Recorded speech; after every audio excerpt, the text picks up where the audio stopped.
أشهد أن لا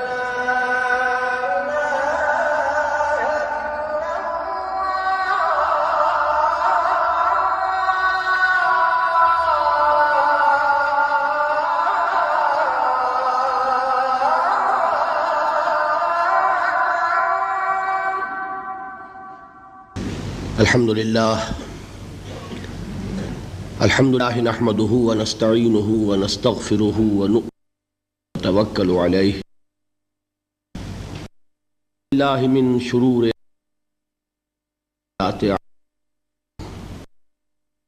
من يهده فلا مضل له ومن يضلل فلا هادي له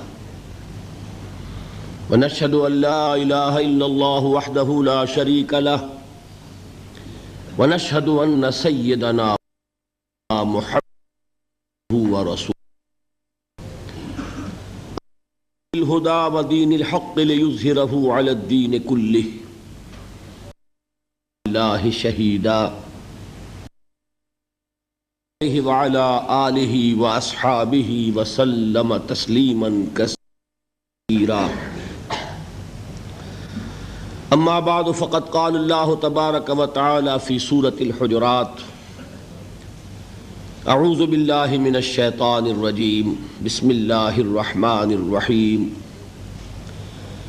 قالت الاعراب آمنا قل لم تؤمنوا ولكن قولوا اسلمنا ولما يدخل الايمان في قلوبكم وَإِن تُطِيعُوا اللَّهَ وَرَسُولَهُ لَا يَلِتْكُم مِّنْ أَعْمَالِكُمْ شَيْئًا إِنَّ اللَّهَ غَفُورٌ رَّحِيمٌ. وقال تبارك وتعالى في آخر سورة الحج: يا أيها الذين آمنوا اركعوا واسجدوا واعبدوا ربكم وافعلوا الخير لعلكم تفلحون. حق جهاده وما جعل عليكم في الدين من حرج ملة أبيكم إبراهيم هو سماكم المسلمين من قبل وفي هذا ليكون الرسول شهيدا عليكم وتكونوا شهداء على الناس فأقيموا الصلاة وآتوا الزكاة واعتصموا بالله هو مولاكم فنعم المولى ونعم النصير. وقال عز وجل في أول سورة المؤمنون: الذين هم خاشعون والذين هم عن اللغو معرضون والذين كاتفا والذين على أزواجهم فإنهم غير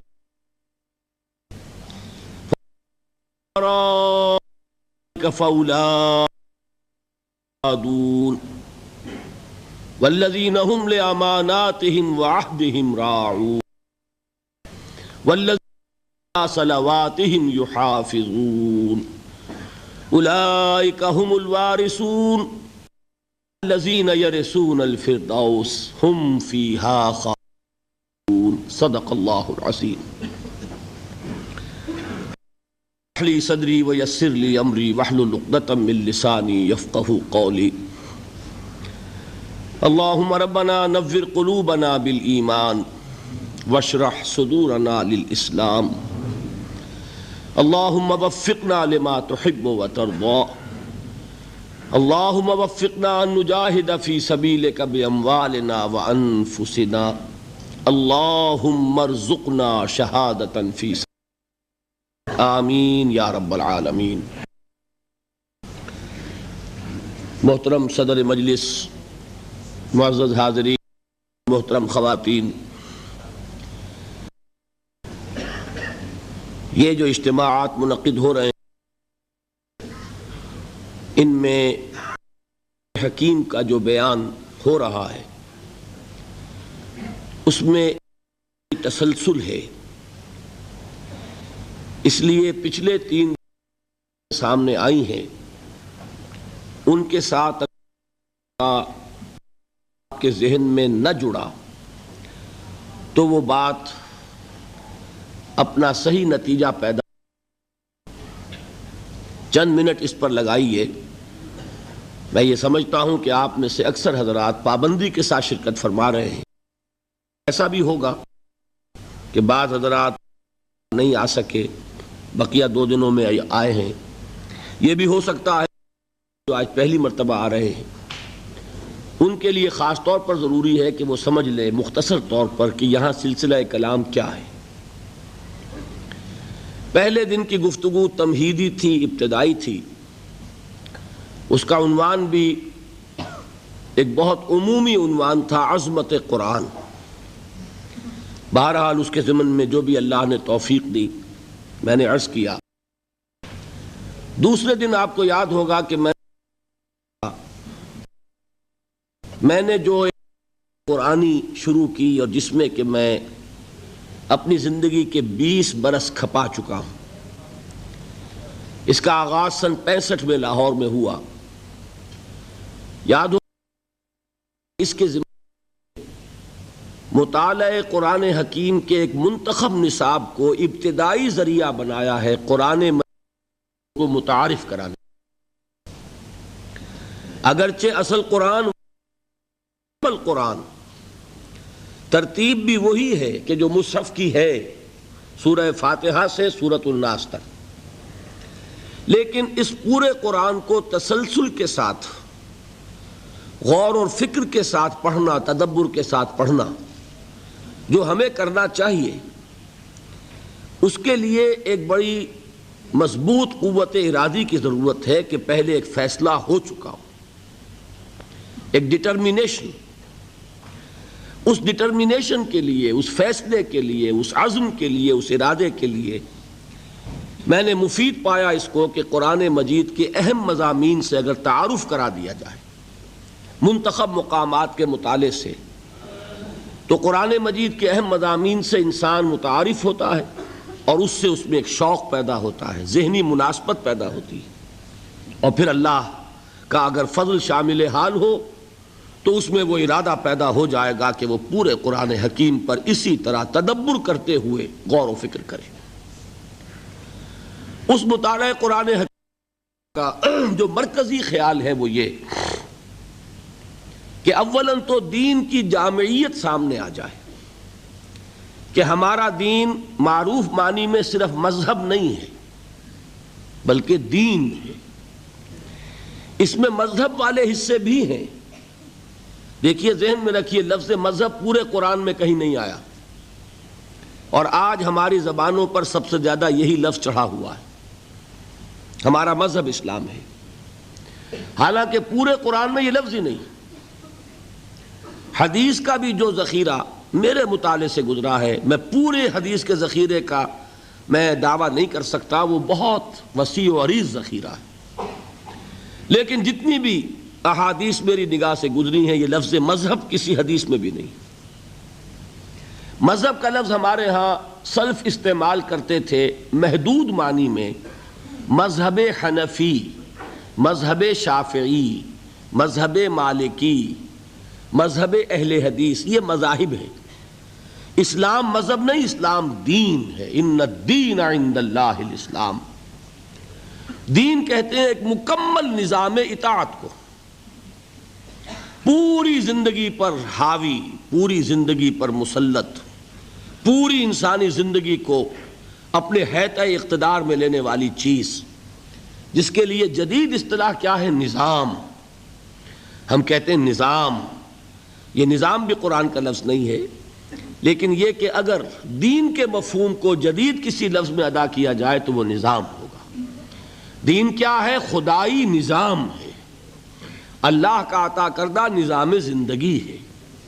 اس میں انفرادی زندگی، اجتماعی زندگی، سیاسی معاملات، اقتصادی معاملات، سماجی نظام، آئلی نظام، قانون اور اس کے جملہ گوشے، فوجداری قانون، دیوانی قانون، قانون شہادت، قانون وراثت، ہر شے موجود ہے. زندگی کا کوئی گوشہ نہیں ہے جو دین کے اندر شامل نہ ہو.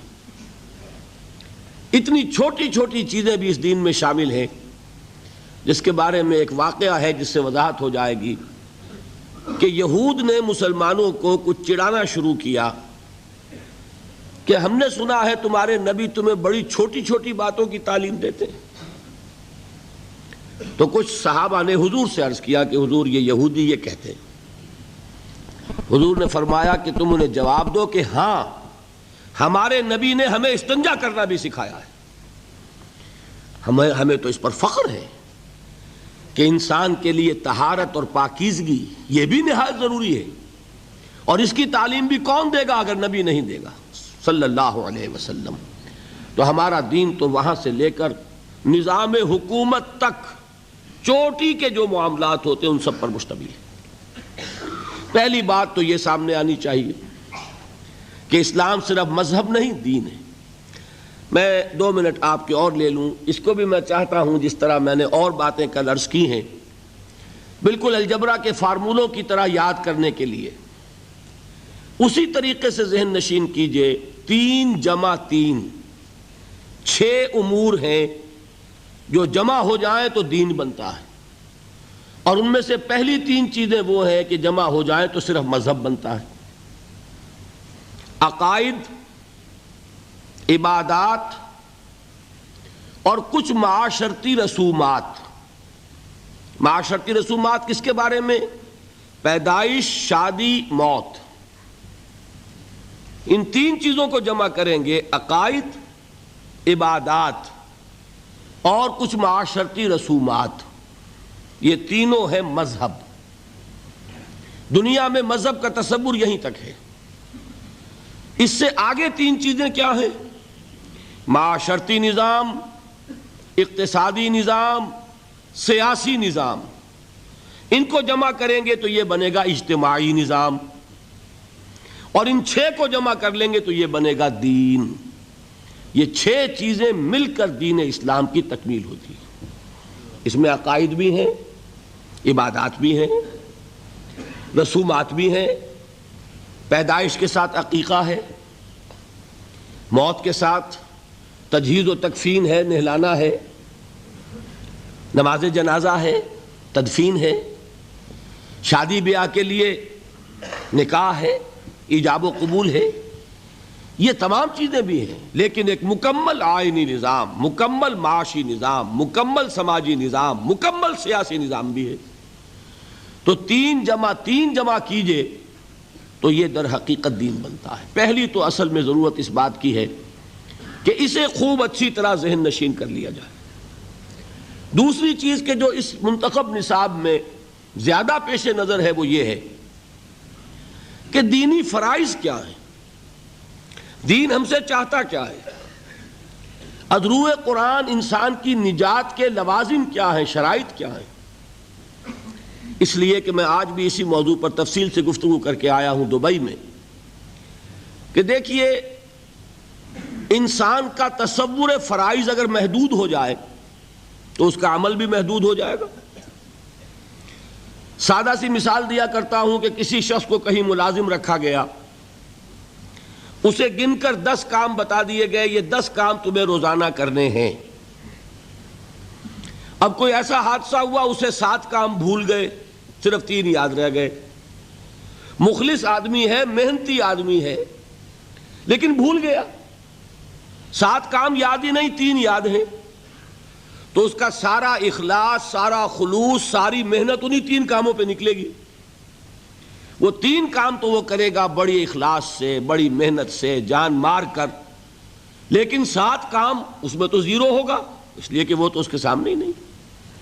بتائیے وہ شخص ملازم رکھنے والے اپنے امپلائر کے نزدیک کامیاب ہوگا کہ ناکام؟ خلوص اس کا 100%، محنت اس کی 100%، لیکن ناکام۔ کیوں؟ اس لیے کہ اسے اپنے 7 فرائض تو یاد ہی نہیں رہے۔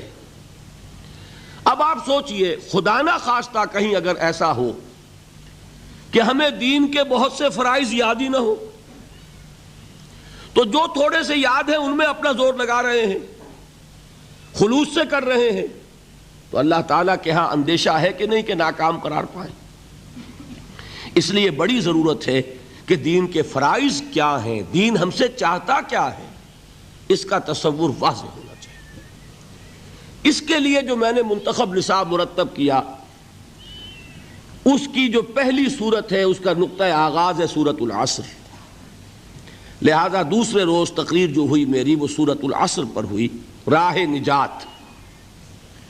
اس میں بھی میں نے مجموعی طور پر بطریق تذکر جو اس سے مجموعی نتیجے نکلتے تھے ایک دن میں وہ بیان کیے۔ میں نے کیا باتیں عرض کی تھی؟ 4 × 4 8 باتیں۔ یہ سورت قرآن مجید کی اولین صورتوں میں سے ایک ہے، یہ سورت قرآن مجید کی مختصر ترین صورتوں میں سے ایک ہے، یہ قرآن مجید کی ادبیت اور فصاحت اور بلاغت میں خاص طور پر سہل ممتنع کی حیثیت سے بہت اونچے مقام پر ہے، اور ان 4 باتوں میں اہم ترین یہ کہ یہ قرآن مجید کی جامع ترین صورت ہے۔ اس لیے میں نے صحابہ کرام کا عمل بتایا کہ 2 صحابی جب آپس میں ان کی ملاقات ہوتی تھی ایک دوسرے سے جدا نہیں ہوتے تھے جب تک ایک دوسرے کو سورۃ العصر سنا نہ لیں، پھر ایک دوسرے کو سلام کرتے تھے، علیحدہ ہوتے تھے۔ کان الرجلان من اصحاب النبی صلی اللہ علیہ وسلم اذا التقیا لم یتفرقا حتی یقرأ احدهما علی الآخر سورۃ العصر ثم یسلم احدهما علی الآخر۔ میں نے آپ کو امام شافعی کے اقوال سنائے، لو تدبر الناس هذه السورۃ لوسعتهم، اگر لوگ صرف اس ایک سورت پر غور کریں، تدبر کریں تو یہ ان کے لیے کافی ہو جائے۔ لو لم ينزل من القرآن سواها لکفت الناس، اگر قرآن میں سے سوائے اس ایک سورت کے کچھ نازل نہ ہوتا تو یہ بھی لوگوں کے لیے کافی تھی، اتنی جامع سورت ہے۔ 4 باتیں اور کیا بتائیں کہ سورۃ العصر کو ایک جملے کی شکل میں اپنے ذہن پر لکھ لیجئے، اللہ تعالی ہمارے لوح ذہن پر بھی کندہ کر دے، لوح قلب کے اوپر بھی اسے نقش کر دے۔ والعصر ان الانسان لفی خسر الا الذین آمنوا وعملوا الصالحات وتواصوا بالحق وتواصوا بالصبر۔ زمانے کی قسم ہے یا زمانہ گواہ ہے، تمام انسان خسارے میں ہیں، گھاٹے میں ہیں، ٹوٹے میں ہیں، سوائے ان کے جو ایمان لائے اور انہوں نے نیک عمل کیے اور انہوں نے ایک دوسرے کو حق کی وصیت کی اور انہوں نے ایک دوسرے کو صبر کی تاکید کی۔ اس سے نتائج کیا نکالے؟ میں نے 4۔ اس صورت نے ہمارے سامنے کامیابی اور ناکامی کا ایک معیار رکھ دیا ہے۔ کامیابی دولت سے نہیں، کامیابی جائیداد سے نہیں، کامیابی شہرت سے نہیں، کامیابی قوت اور اقتدار سے نہیں، کامیابی ان 4 چیزوں سے نہیں، کامیابی ایمان سے ہے، عمل صالح سے ہے، تواصی بالحق سے ہے، تواصی بالصبر سے ہے۔ نمبر 1۔ نمبر 2، یہ کامیابی کے اونچے معیار کا ذکر نہیں ہے، ناکامی سے بچنے کی شرائط کا ذکر ہے، اس لیے کہ فرمایا گیا اگر یہ نہیں ہے تو پھر خسارہ ہے۔ میں نے ایچسن کالج کا حوالہ دیا تھا کہ وہاں بچوں کو ہائی اسکول کے میں نے سمجھانے کے لیے الفاظ کیا استعمال کیے، یہ فرسٹ ڈویژن کا ذکر نہیں ہے، یہ تو پاس مارکس کا ذکر ہے۔ 33% نہیں آئیں گے تو فیل ہو جاؤ گے، ہاں 60% لے لو گے تو فرسٹ ڈویژن ملے گی۔ تو یہاں بات کیا ہو رہی ہے؟ 33% کی ہے کہ یہ کم سے کم لوازم ہے نجات کے، اگر یہ نہیں ہے تو نجات نہیں۔ نمبر 3، جب 4 چیزیں اللہ تعالیٰ بیان فرما رہا ہے نجات کی شرائط، تو کسی کو اختیار نہیں کہ ان میں سے ایک کو بھی کم کر دے۔ نبی اکرم صلی اللہ علیہ وسلم کا قول میں نے آپ کو سنایا، ان سے مطالبہ کیا گیا کہ کچھ کمی کر دیجئے، قرآن میں کچھ تبدیلی کر دیجئے۔ کیا فرمایا؟ کیا حکم دیا گیا؟ قل ما یکون لی ان ابدلہ من تلقاء نفسی ان اتبع الا ما یوحی الی، میں اس میں کوئی ترمیم نہیں کر سکتا، میں تو خود پابند ہوں اس کا جو مجھ پر وحی کیا جا رہا ہے۔ معلوم ہوا 4 چیزیں لازم ہیں، ان میں سے کسی ایک کو بھی آپ ساقط کر دیں گے تو ذمہ داری اب آپ کی ہے، اللہ کا ذمہ ختم ہوا۔ اللہ نے نجات کا وعدہ کیا 4 شرطوں کے ساتھ، آپ کو یہ کم کر دیجئے، اب اللہ کا وعدہ نہیں رہا۔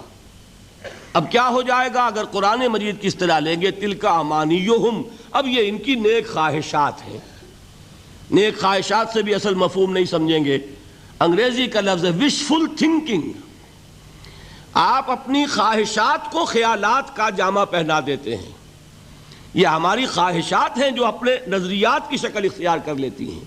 اللہ تعالیٰ کے ہاں تو نجات کے لیے چاروں شرطیں ہیں. دلیل میں نے کیا دی تھی؟ وربیٹم، لفظ بلفظ میں نے نقل کیا. کس کا قول؟ امام رازی رحمت اللہ علیہ کا. فی ہذہ الآیت وعید شدید، اس آیت میں بڑی شدید وعید ہے. لأن اللہ تعالی حکم بالخسار علی جمیع الناس، اس لیے کہ اللہ تعالیٰ نے تو تمام انسانوں کے بارے میں خسارے کا، گھاٹے کا، ناکامی کا فیصلہ کر دیا. الا من کان آتیا بہذہ الاشیاء الاربعۃ، سوائے ان کے جو یہ چار شرطیں پوری کریں. وہی الایمان والعمل الصالح والتواصی بالحق والتواصی بالصبر.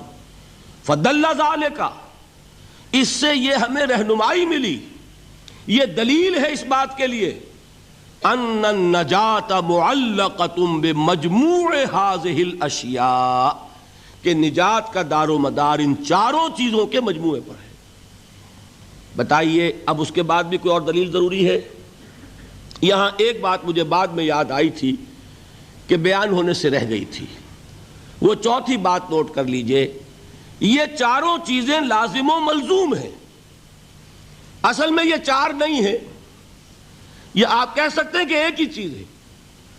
ایمان صحیح ہوگا، عمل لازماً درست ہوگا. وہ ایمان ہی کیا ہوا جو عمل کو درست نہ کرے؟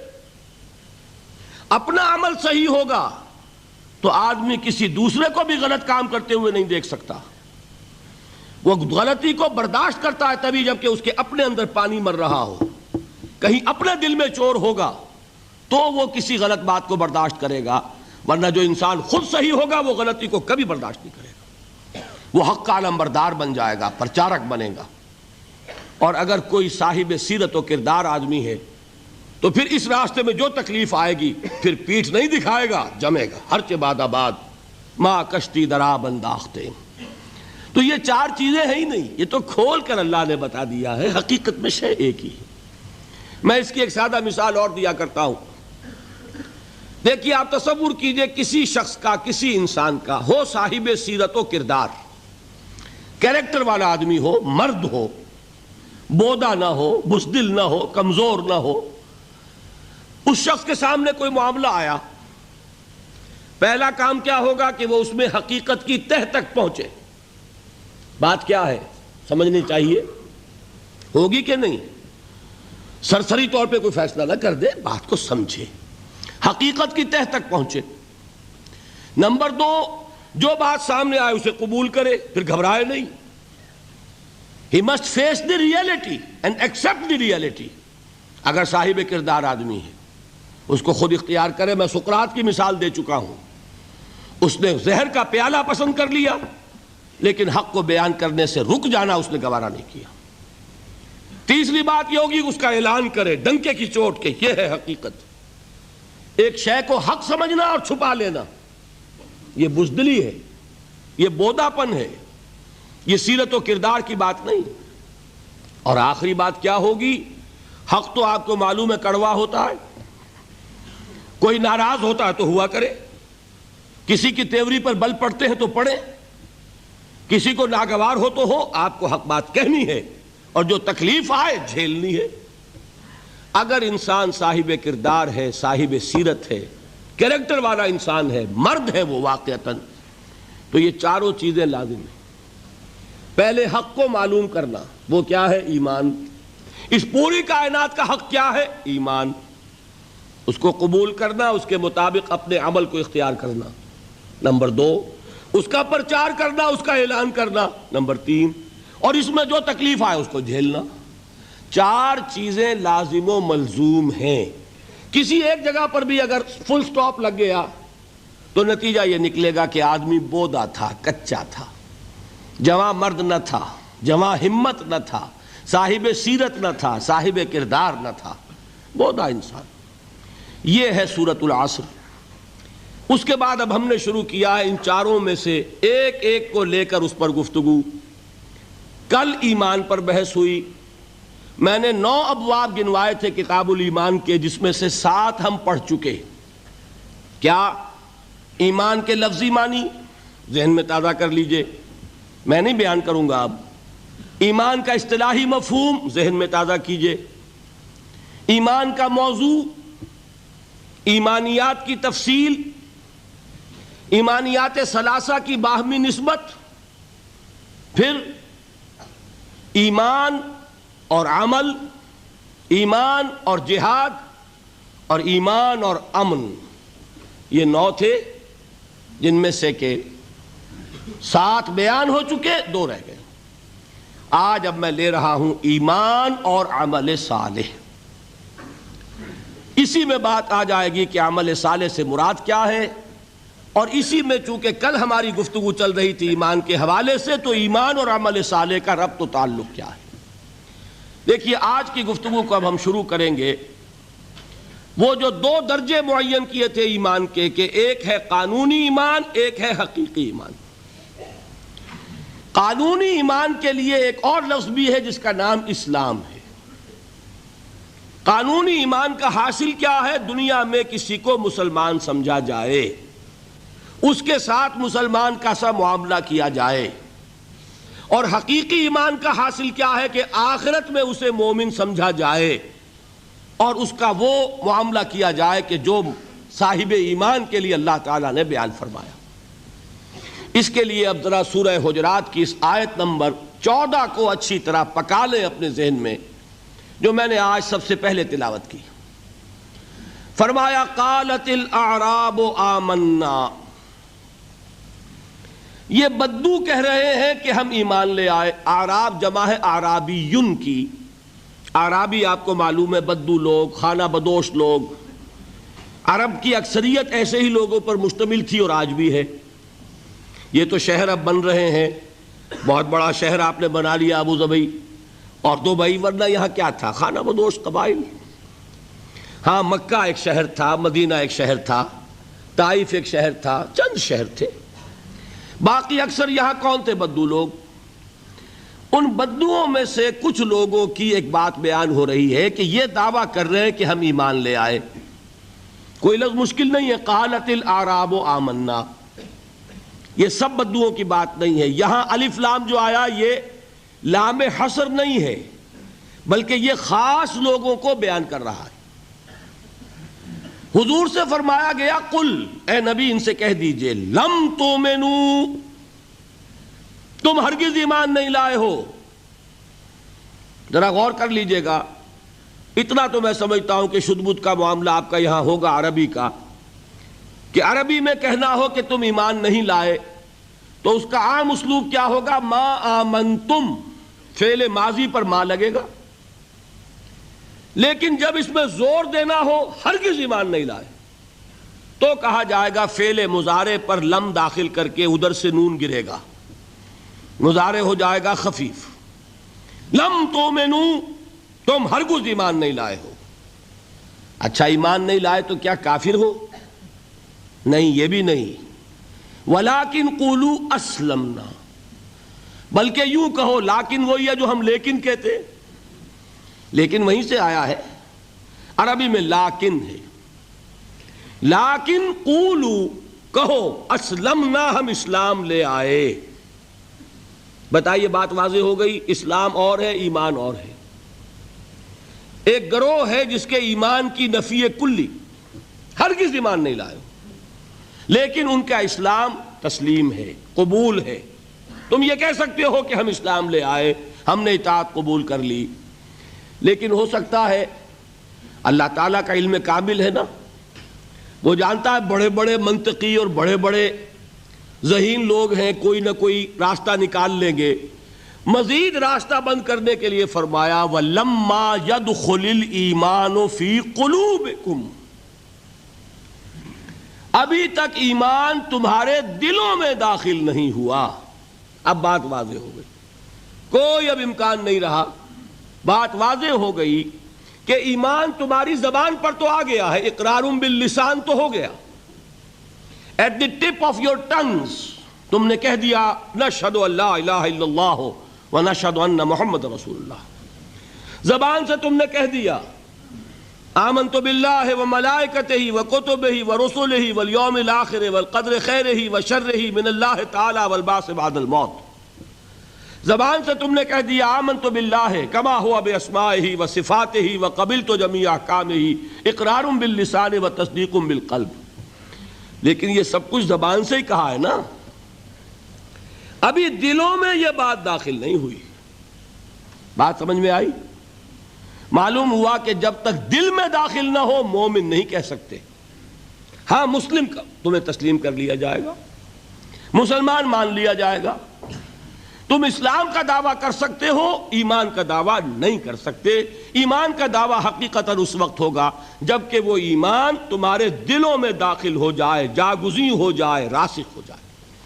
اب دیکھیے کسی بھی چیز کو بیان کرنے کا ایک مثبت اسلوب ہوتا ہے، ایک منفی. یہ منفی اسلوب ہے، ایمان تمہارے دلوں میں داخل نہیں ہوا. مثبت اسلوب کیا ہے؟ وہ صحابہ کرام کے بارے میں فرمایا وَلَٰكِنَّ اللَّهَ حَبَّبَ إِلَيْكُمُ الْإِيمَانَ وَزَيَّنَهُ فِي قُلُوبِكُمْ. یہ اسی سورہ حجرات میں ہے. اے محمد کے ساتھیو، اے محمد کے صحابہ رضی اللہ تعالی عنہم اجمعین وصلی اللہ علیہ وسلم، اللہ نے تو تمہارے نزدیک ایمان کو نہایت محبوب بنا دیا ہے اور اسے تمہارے دلوں میں کھبا دیا ہے. تو صحابہ کا ایمان کیا تھا؟ وہ ایمان صرف زبانی اقرار نہیں تھا بلکہ دلوں میں کھب گیا تھا. اور کچھ لوگ ایسے تھے جن کے بارے میں یہاں گفتگو ہو رہی ہے کہ ان کی زبانوں پر تو تھا، دلوں میں ابھی داخل نہیں ہوا تھا. ان سے کہا گیا اپنے آپ کو مسلمان کہہ سکتے ہو، مومن نہیں. اب یہاں سے بات سمجھ لیجئے، یہ میں نے کل آپ کو بتا دیا تھا ایمان کے 2 درجے. اس آیت کے حوالے سے اب اس کو اچھی طرح ذہن نشین آپ نے کر لیا. اب آئیے بحث عمل کی. اور میں یہاں آپ کے سامنے ایک بات رکھنا چاہتا ہوں، شاید آپ چونکیں بھی، پریشان بھی ہو جائیں، لیکن انشاءاللہ وہ پریشانی جلدی رفع بھی ہو جائے گی. دیکھیے ہمارے جو اسلاف ہیں، صحابہ کرام کے بعد ائمہ، یہ ہمارے اسلاف میں چوٹی میں ہیں. ان اسلاف میں، ان ائمہ میں 2 بنیادی قسمیں ہیں، ایک محدثین اور ایک فقہاء. محدثین ان کا کام کیا تھا؟ قرآن تو اللہ نے خود جمع کر دیا تھا، میں پہلے دن بیان کر چکا ہوں حضور کے سیرہ مبارک میں. حضور نے صحابہ کو اسی ترتیب سے قرآن پڑھا دیا اور سینکڑوں صحابہ نے یاد کر لیا. پھر جو کمی اگر رہ گئی تھی کتابی شکل میں حضرت ابو بکر لے آئے. پھر اگر اس میں کوئی فرق پڑ رہا تھا پڑھنے کے انداز میں تو ایک کتابت کے اوپر جمع کر دیا حضرت عثمان نے. بات ختم ہو گئی. خلافت راشدہ میں قرآن کا معاملہ تو محفوظیت کی آخری درجے کو پہنچ گیا. اب اصل مرحلہ کیا تھا؟ حضور کے اقوال مبارک کو جمع کرنا. ان کو بھی تو سمیٹنا ہے نا.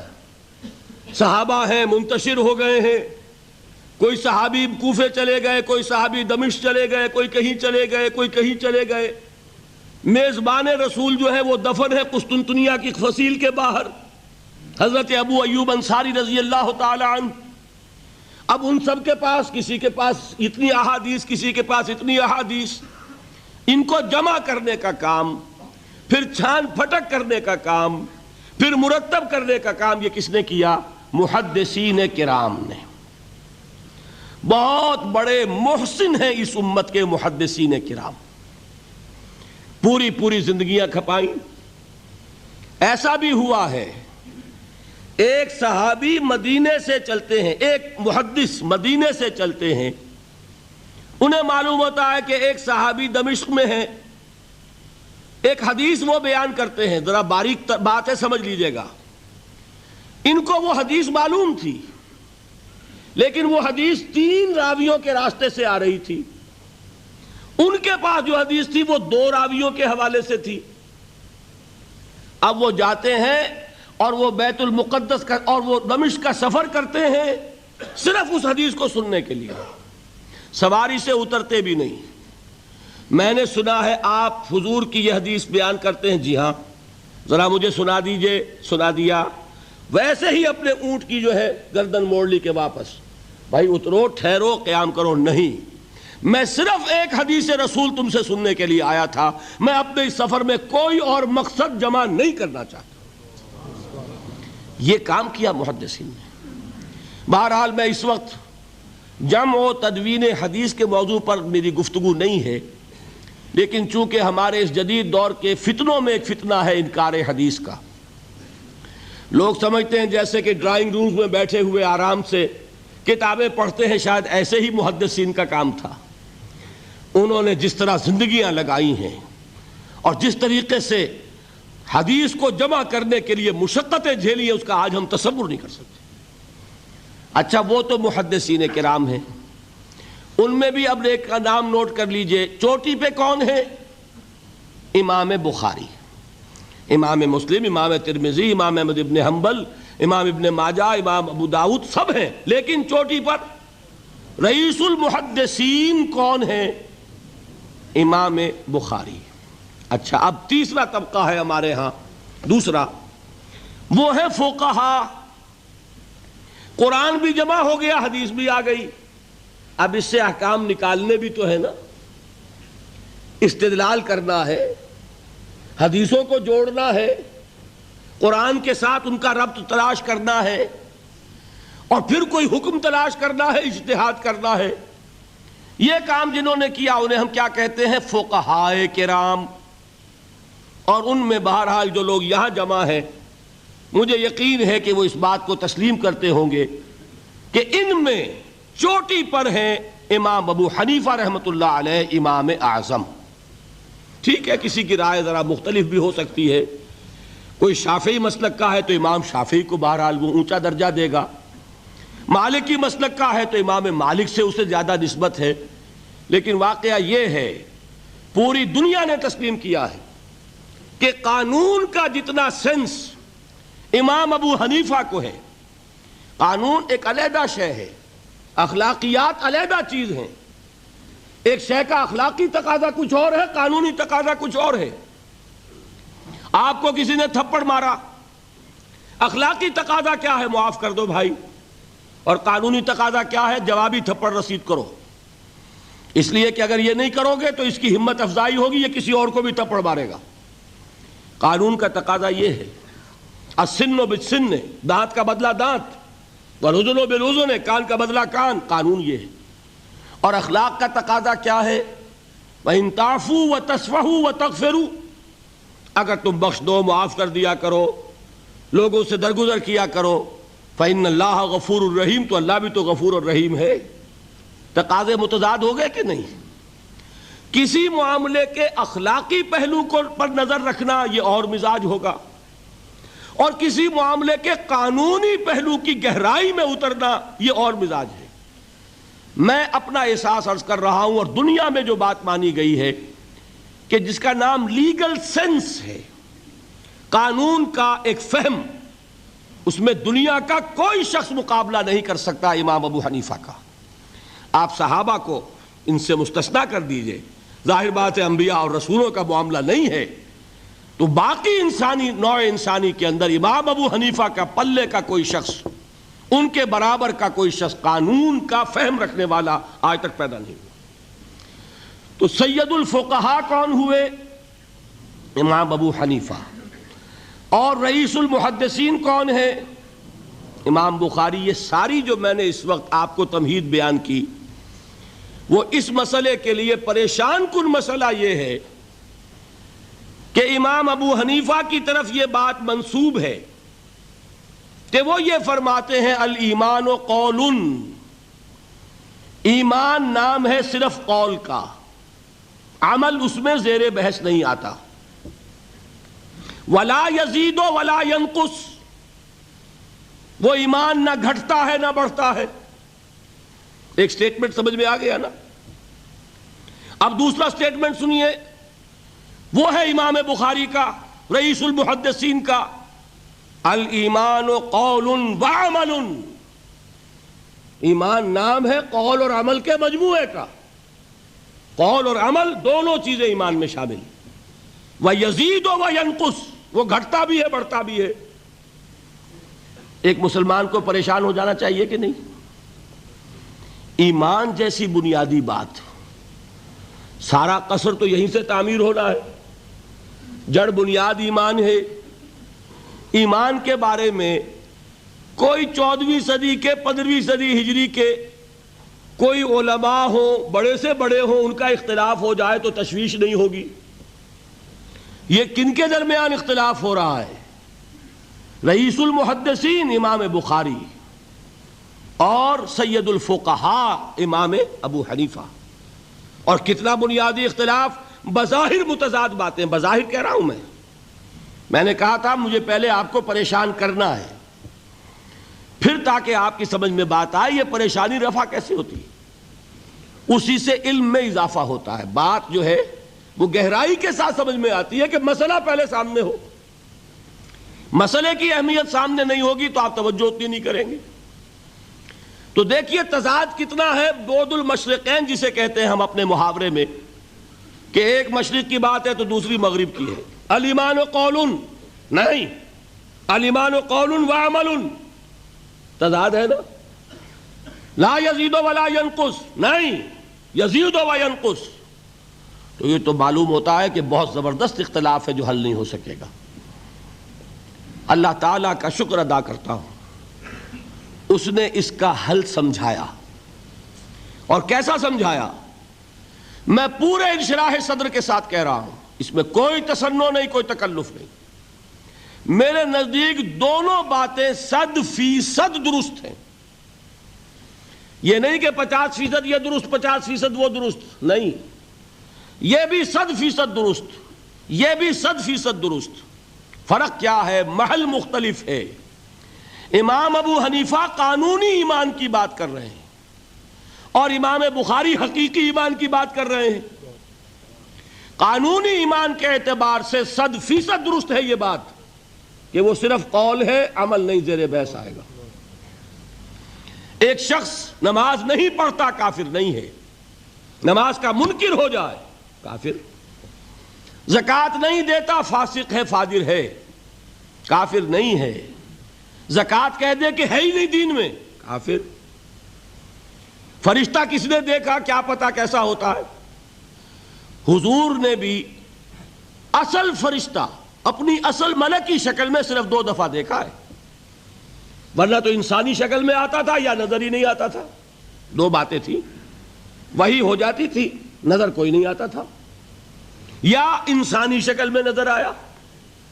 اصل ملکی شکل میں حضرت جبرائیل کو 2 مرتبہ دیکھا۔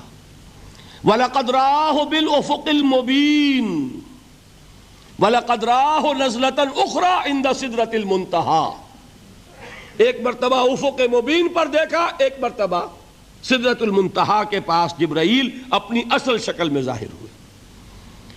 اب ظاہر بات ہے ہم نے تو نہیں دیکھا نا، لیکن ہم مانتے ہیں جبرائیل کو، مانتے ہیں فرشتوں کو، نہیں مانیں گے کافر ہو جائیں گے۔ تو معلوم ہوا کہ قانونی ایمان جس پر دار و مدار ہے کفر اور اسلام کا، اس کا کل دار و مدار صرف قول پر ہے، ماننے پر ہے، اقرار باللسان پر ہے۔ یہ بات آپ نے سنی ہوگی، امام ابو حنیفہ کا قول ہے 100% درست کہ گناہ کبیرہ سے بھی انسان کافر نہیں ہوتا۔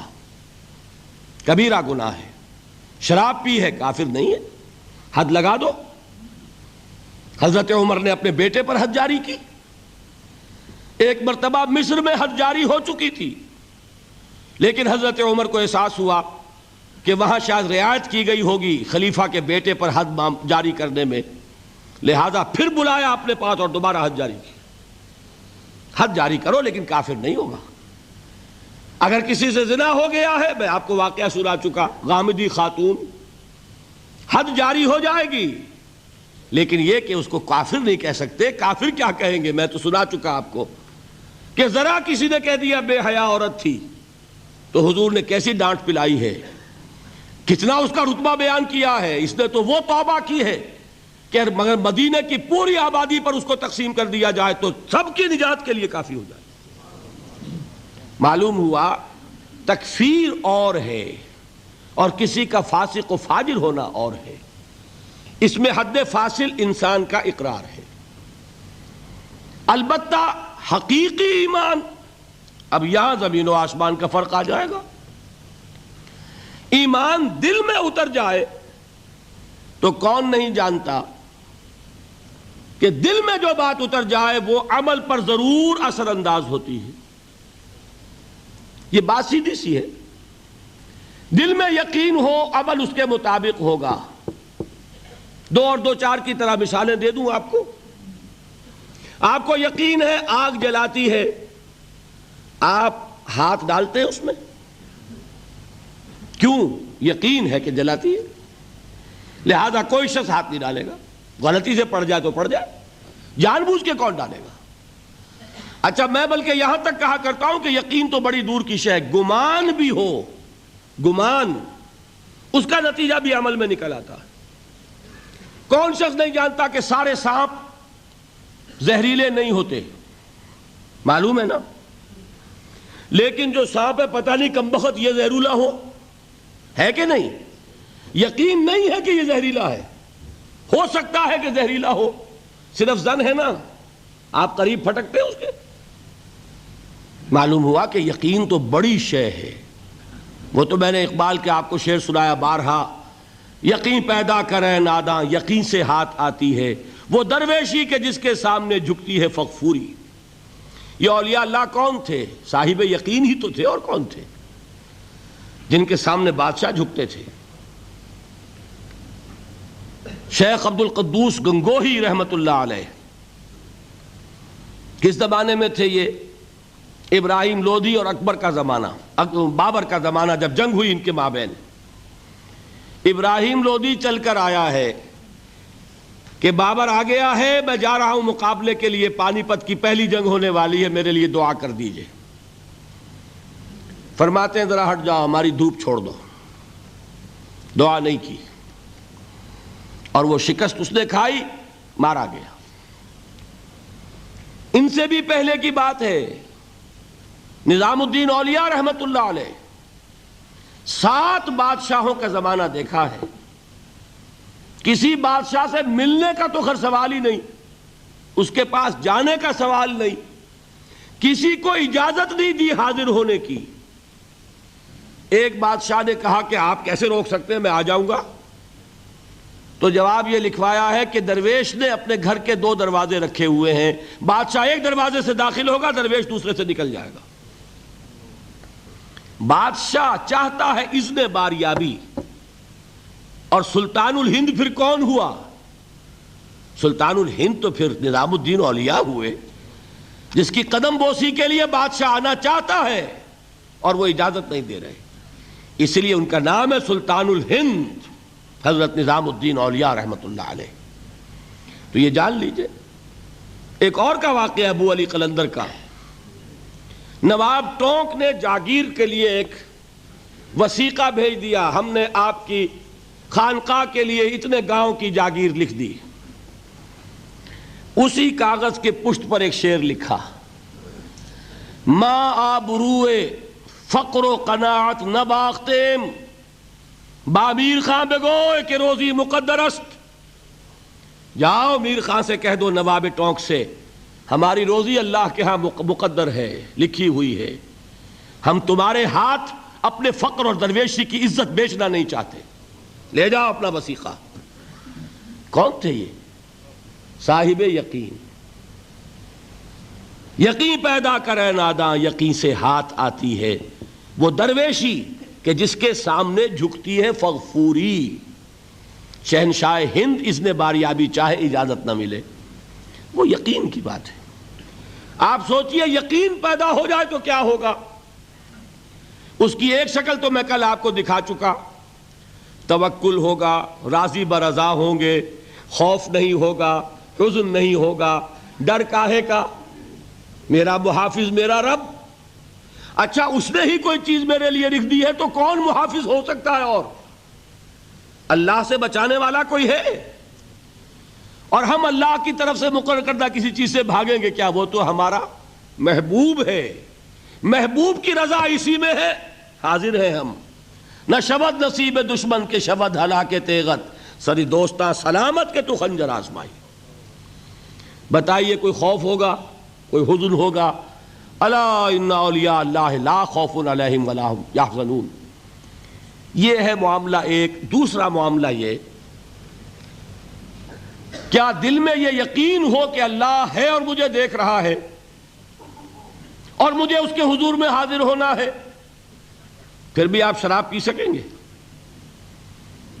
بتائیے، دل میں یقین ہو کہ اللہ مجھے دیکھ رہا ہے، آپ زنا کر سکیں گے؟ چوری کر سکیں گے؟ یہ یقین زائل ہوگا کسی وجہ سے۔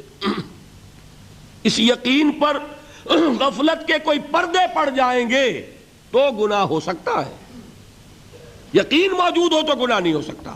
منطقی بات ہے کہ نہیں؟ میں مثال سے اور سمجھا دوں۔ اگر چوراہے پر کانسٹیبل کھڑا ہے، آپ نے دیکھ لیا، ساتھ ہی آپ نے دیکھا ایک کونے میں موٹر سائیکل لے کر تیار سارجنٹ بھی کھڑا ہے،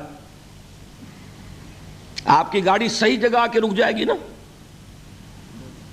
1 انچ آگے نہیں بڑھے گی۔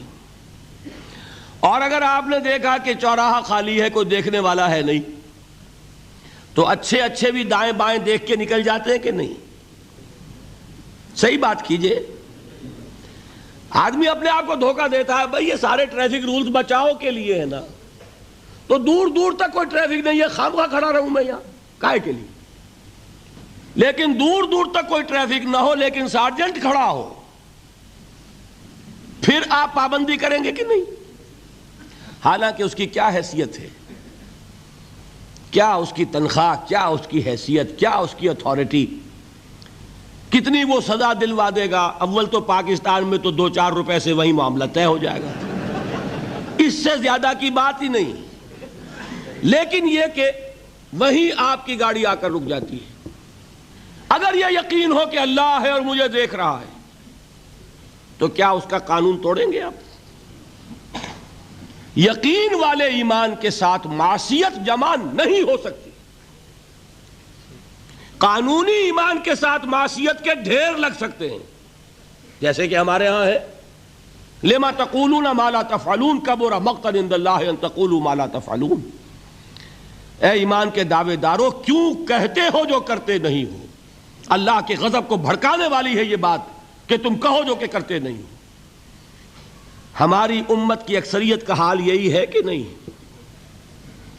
یہ کیا بات ہے کہ قانونی ایمان ہے، اس کے ساتھ معصیت کے انبار ہیں۔ حقیقی ایمان ہو تو معصیت کا وجود ہو نہیں سکتا۔ اب اس پر حدیثیں سن لیجئے۔ نبی اکرم صلی اللہ علیہ وسلم نے ایک مرتبہ 3 دفعہ قسم کھائی،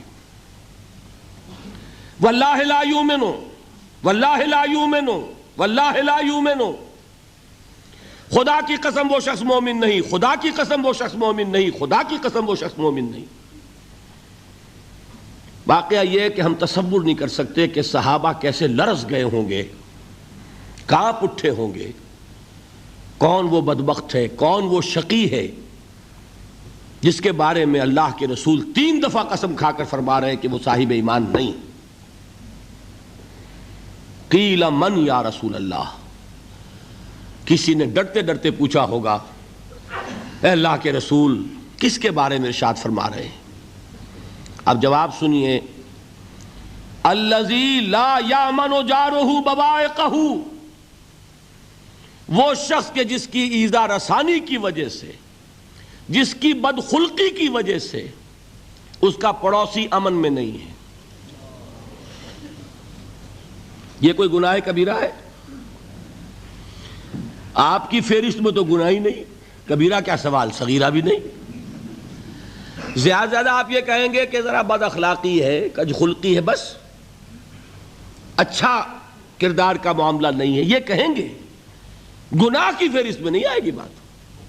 کبیرہ بہت بڑی شے ہے، لیکن اس پر اللہ کے رسول نے 3 دفعہ قسم کھائی، ایمان نہیں ہے، ہرگز نہیں ہے، خدا کی قسم نہیں۔ اب بتائیے ایمان اور عمل علیحدہ ہو جائیں گے کیا؟ یہ ہے مسئلہ جو امام بخاری کے سر پہ ہے۔ اور سنیے، فرمایا حضرت انس ابن مالک نے، یہ روایت جو میں نے آپ کو ابھی سنائی ہے یہ کوئی ایسی ویسی روایت نہیں ہے، متفق علیہ ہے، بخاری اور مسلم دونوں میں موجود، اس سے اونچا درجہ روایت کا ہے ہی نہیں۔ راوی کون؟ ابو ہریرہ رضی اللہ تعالی، ان کی والدہ لے کر حاضر ہو گئیں، یہ بچہ حضور آپ کی خدمت میں رہے گا، آپ کی خدمت کرے گا، آپ کے پاس رہے گا، ٹھیک ہے۔ وہ حضور کے خادم خاص ہیں، جیسے ذاتی کوئی ہوتا ہے معاملات میں مدد کرنے والا، خدمت کرنے والا، وہ ہیں انس ابن مالک۔ چونکہ ان کا تعارف ہو گیا ہے رضی اللہ تعالیٰ عنہ، تو ایک بات پہلے اور سنا دوں، جو بچہ اپنے اس بچپن سے لے کر 9 برس کی عمر تھی جب آئے حضور کے پاس، انتقال کے وقت عمر کتنی ہوگی؟ 19 برس، 10 برس حضور کی خدمت میں رہے۔ پہلے تو حضور کے اخلاق کی جو گواہی وہ دے رہا ہے وہ اس کی زبان سے سنیے کہ میں 10 برس حضور کی خدمت میں رہا، کسی بات پر ڈانٹنا تو کجا، حضور نے کبھی مجھ سے یہ بھی نہیں فرمایا کہ اے انس تم نے وہ کام کیوں نہیں کیا۔ یہ ہے ایک آقا کی حیثیت سے محمد الرسول اللہ صلی اللہ علیہ وسلم کا اخلاق۔ اگر نہیں کیا خود کر لیا، کوئی ڈانٹ ڈپٹ نہیں۔ حالانکہ بچے ہیں، بچوں کو ویسے بھی ڈانٹ ڈپٹ دیا جاتا ہے، لیکن نہیں۔ اب ان صحابی کی ایک گواہی سنیے، قلما خطبنا رسول اللہ صلی اللہ علیہ وسلم الا قال، فرماتے ہیں کہ شاذ ہی کبھی ایسا ہوا ہوگا کہ حضور نے کبھی خطبہ ارشاد فرمایا ہو اور اس میں یہ الفاظ نہ ہو۔ الفاظ سمجھ رہے؟ جب بھی خطبہ دیتے تھے آپ یہ الفاظ ضرور فرماتے تھے، شاذ کبھی رہ جائے تو رہ جائے، قلما خطبنا رسول اللہ صلی اللہ علیہ وسلم الا قال، کیا فرمایا؟ لا ایمان لمن لا امانت لہ ولا دین لمن لا عہد لہ، جس شخص میں امانت داری نہیں اس کا کوئی ایمان نہیں، جس میں ایفاء عہد نہیں اس کا کوئی دین نہیں۔ بنا پھرتا ہو وہ دیندار، بنا پھرتا ہو وہ صاحب ایمان اور امتی حضور کا، امانت داری نہیں تو ایمان نہیں، ایفاء عہد نہیں تو دین نہیں۔ کس کا فرمان ہے؟ کسی آج کے زمانے کے مفتی کی بات نہ سمجھ لیجئے گا کہ جس کو آسانی سے آپ چاہیں تو رد کر دیں، یہ محمد الرسول اللہ صلی اللہ علیہ وسلم کا فرمان ہے۔ اور سنیے پھر ایک متفق علیہ روایت بخاری اور مسلم کی، راوی پھر کون ہے؟ ابو ہریرہ رضی اللہ تعالیٰ عنہ فرماتے حضور نے ارشاد فرمایا لا یزنی الزانی حین یزنی وہو مومن ولا یسرق السارق حین یسرق وہو مومن ولا یشرب الخمر حین یشرب وہو مومن، کوئی زانی حالت ایمان میں زنا نہیں کرتا۔ کیسے ممکن ہے؟ ایمان ہو اور زنا ہو جائے، پھر وہ ایمان دھیلے کا ہوا؟ کیا قدر و قیمت اس ایمان کی؟ وہ تو اٹھا کر پھینک دینے کی چیز ہے۔ ایمان اور اخلاق پہ اثر انداز نہ ہو، ایمان اور کردار کو نہ بدلے، ایمان اور عمل کو نہ بدلے تو کس مرض کی دوا؟ پھینکو اٹھا کر۔ نہیں ممکن کہ ایمان ہو اور زنا ہو، نہیں ممکن کہ ایمان ہو اور چوری ہو۔ لا یسرق السارق حین یسرق وہو مومن، کوئی چور حالت ایمان میں چوری نہیں کرتا، کوئی شرابی حالت ایمان میں شراب نہیں پیتا۔ ولا یشرب الخمر حین یشرب وہو مومن، کوئی شراب پینے والا وہ مومن نہیں ہوتا جب وہ شراب پی رہا ہوتا ہے، اس وقت اس کے دل سے ایمان نکل جاتا ہے۔ اب دیکھیے یہاں کیا میں نے کل بتایا تھا نا، مغالطے کیا ہو گئے؟ مغالطے یہ ہو گئے کہ اس کو سمجھ لیا قانونی بات، یہ قانونی بات نہیں ہے، وہ قانونی ایمان کی بات نہیں ہو رہی، یہ حقیقی ایمان کی بات ہو رہی۔ قانونی ایمان کی بات ہو تو یہ کافر ہو گیا، پھر کافر نہیں ہے۔ قانونی ایمان کا دار و مدار قول پر ہے، یہ وہ حقیقی ایمان ہے، قلبی یقین والا ایمان، اس کے بارے میں فرمایا جا رہا ہے وہ دل سے نکل جاتا ہے تو گناہ ہو سکتا ہے۔ ایک اور حدیث میں حضور نے اس کو اور واضح کر دیا، جب کوئی شخص گناہ کرتا ہے تو ایمان اس کے دل سے نکل کر اور اس کے سر پر منڈلاتا ہے جیسے پرندہ ہو۔ اگر توبہ کرتا ہے تو واپس لوٹ آتا ہے، توبہ نہیں کرتا تو رخصت ہو جاتا ہے۔ بتائیے کوئی اشتباہ رہ گیا؟ لیکن خدا کے لیے دو انتہاؤں سے اپنے آپ کو بچائیے۔ ایک انتہا یہ کہ اس حدیث کی بنا پر آپ کافر قرار دے دیں۔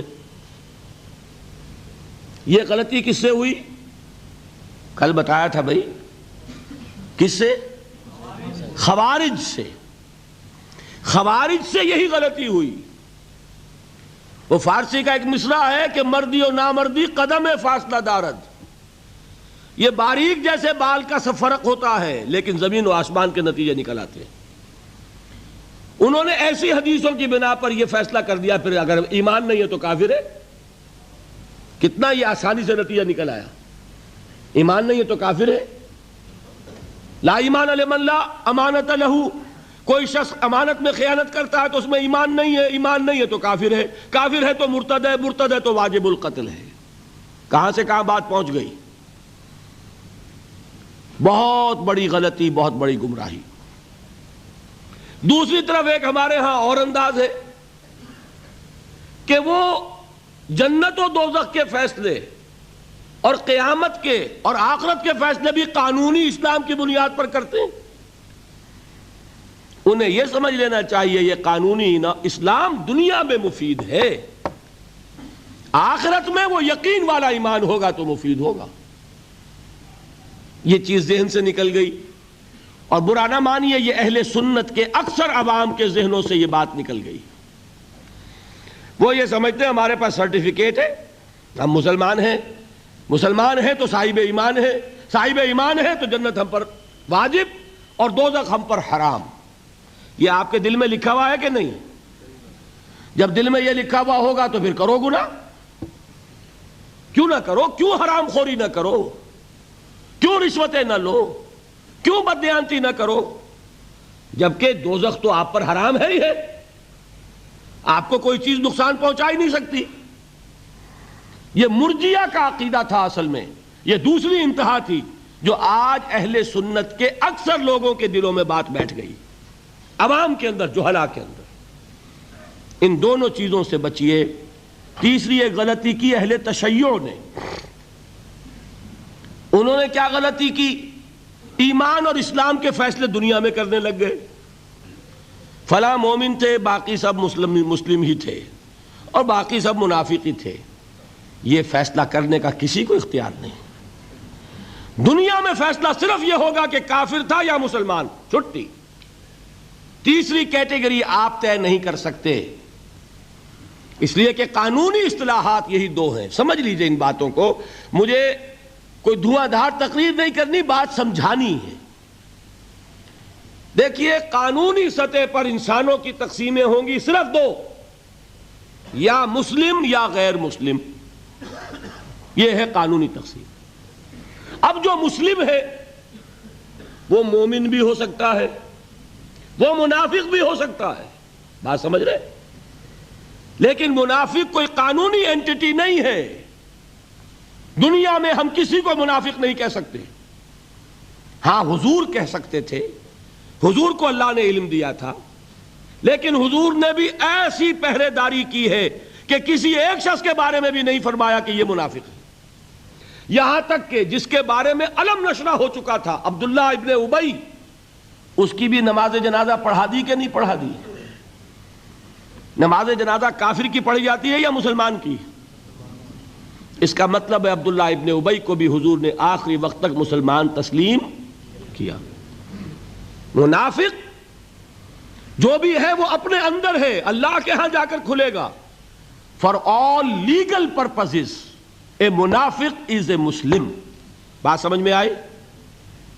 اس لیے کہ لیگل اینٹیٹیز دو ہی ہے، کافر اور مسلم، تیسری اینٹی کوئی لیگل نہیں ہے، تیسری کوئی حیثیت قانونی نہیں ہے۔ اب ایک جو مسلم ہے وہ مومن بھی ہو سکتا ہے، منافق بھی ہو سکتا ہے، اس کا فیصلہ کہاں ہوگا؟ اللہ کے ہاں۔ ویسے حقیقت نفاق پر مجھے تفصیلی گفتگو کرنی ہے، میں اس کے مسائل اور وہاں اس وقت واضح کروں گا۔ اس وقت ایک بات اور نوٹ کر لیں، دیکھیے اب یہ جن لوگوں نے کچھ الجبرا پڑھا، جیومیٹری پڑھی تھوڑی سی بھی، ان کی سمجھ میں بات آئے گی۔ کچھ گراف بنایا کرتے تھے، زیرو درمیان میں اور رائٹ سائڈ پہ +1 +2 +3 +4 اور لیفٹ پر -1 -2 -3 -4، درمیان میں کیا ہے؟ زیرو۔ یہ تیسری شکل بھی ممکن ہے۔ +1 کیا ہے؟ ایمان کا پہلا درجہ۔ +2 کیا ہے؟ ایمان کا دوسرا درجہ۔ +3 کیا ہوگا؟ ایمان کا اور درجہ۔ اور ابو بکر کا مقام کیا ہوگا؟ +انفینٹی، انتہائی درجے میں وہ پلس ہوتا چلا جائے گا، تو وہ ابو بکر کا ایمان ہوگا، ٹھیک ہے؟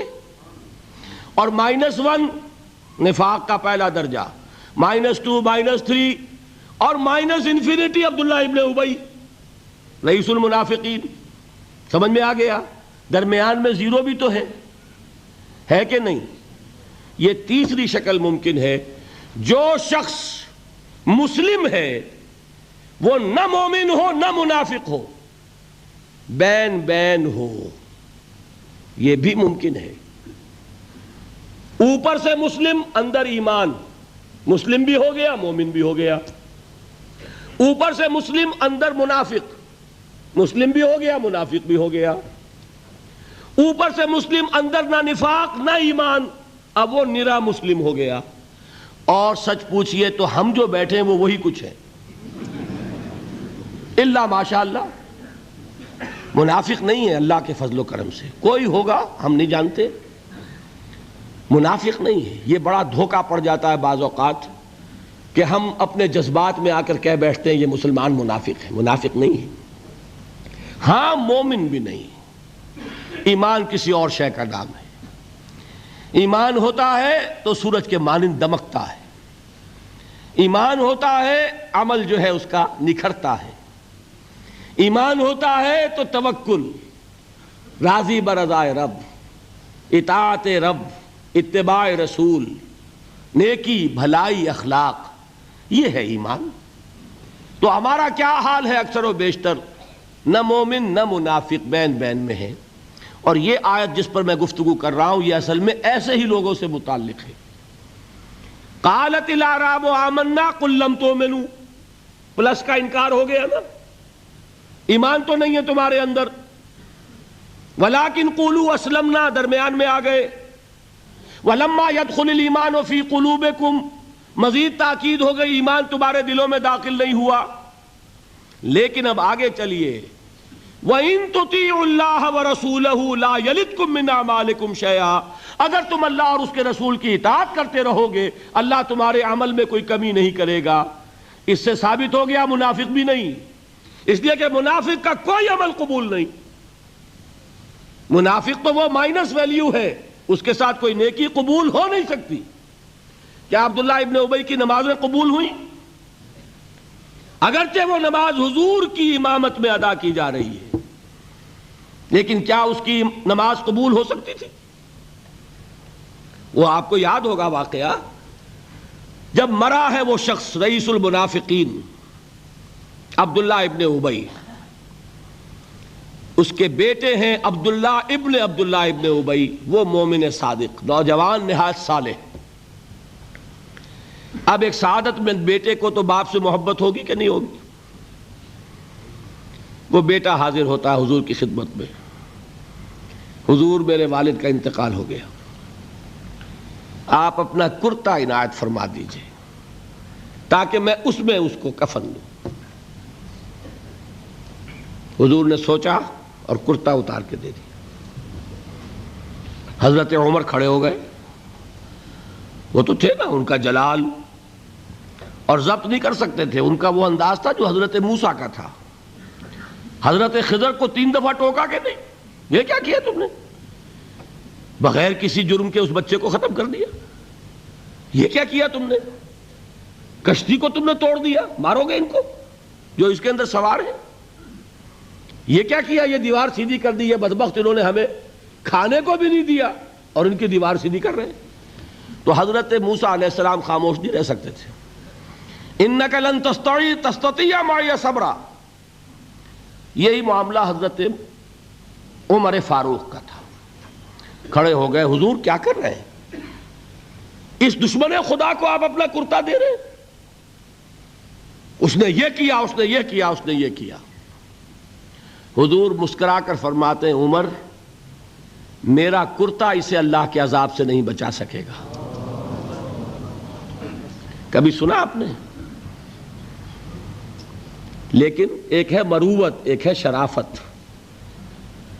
اس نیک اور صالح نوجوان نے آ کر مجھ سے ایک بات کہی، مجھ سے سوال کیا نا، کیا میری شرافت اور مروت اسے گوارا کر سکتی ہے کہ اس کا ہاتھ میں خالی لوٹا دوں؟ لیکن یہ نہیں کہ میرا کرتا اسے عذاب سے بچا لے گا. لیس للانسان الا ما سعى وان سعيه سوف يرى. نہیں ہے انسان کے لیے مگر وہی کچھ جس کے لیے اس نے محنت کی، بھاگ دوڑ کی. جو کمائی کی ہے وہی ملے گا، اور جو کمائی ہے وہ ضائع نہیں کی جائے گی، وہ دکھا دی جائے گی. یہ ہے تمہاری کمائی. تو انسان کا معاملہ تو عمل سے ہے نا. اور میں یہ بھی بتا دوں، لطیف باتیں ہیں یہ کرتا حضور نے دیا کیوں؟ ایک تو آپ کی شرافت اور مروت.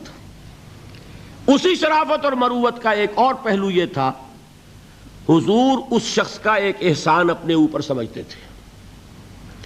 غزوہ بدر میں حضرت عباس حضور کے چچا کفار کی طرف سے آئے تھے، ایمان نہیں لائے تھے اس وقت تک، اور وہ اسیران بدر میں تھے. بدر کی جنگ کے بعد جو قیدی تھے ان میں عباس بھی ہیں رضی اللہ تعالی عنہ. ان کو پاس کرتا نہیں تھا، کرتے کی ضرورت پیش آئی. وہ طویل القامت انسان تھے. عبداللہ ابن ابی نے اس وقت کرتا دیا تھا عباس کو. اس کو محمد الرسول اللہ اپنے اوپر ایک احسان سمجھتے تھے کہ میرے چچا کو اس شخص نے ایک وقت میں کرتا دیا تھا. آج در حقیقت محمد الرسول اللہ صلی اللہ علیہ وسلم نے اپنے اس احسان کا بدلہ چکایا ہے. بہرحال بات جو ہو رہی تھی اس کو سمجھیے. منافق اندر جو کچھ ہے وہ ہے اور اللہ جانتا ہے. اللہ کا رسول جانتا تھا لیکن اس نے اس کو چھپایا اور تاکید کر دی، جس کو بتایا بھی. ایک صاحب ہے حضرت حذیفہ ابن یمان. کچھ منافقوں کے نام بتا دیے تھے آپ نے. یہ میں واقعہ آپ کو پورا سناؤں گا جبکہ نفاق پر گفتگو ہوگی. لیکن ساتھ ہی کہہ دیا تھا دیکھنا کسی کو بتانا نہیں، یہ میرا راز ہے تمہارے پاس. اب لوگ ان سے پوچھتے بھی تھے، وہ بتاتے نہیں تھے. ان کا نام پڑ گیا صاحب سر النبی. یہ نبی کے رازدان ہیں، ان کے پاس نبی کا ایک راز ہے، وہ راز ہی رہا. میں بتاؤں گا کہ کس نے پوچھا تھا، وہ تب نفاق کی حقیقت سمجھ میں آئے گی. بہرحال یہ بات سمجھ لیں، قانوناً ایک شخص مسلمان ہے، حقیقت کے اعتبار سے اس کی 3 شکلیں ہو سکتی ہیں. یا مثبت طور پر مومن اور ایمان کے درجات بے شمار ہوں گے، +1 سے لے کر +انفینٹی تک. یا منفی طور پر منافق، -1 سے لے کر اور -انفینٹی تک.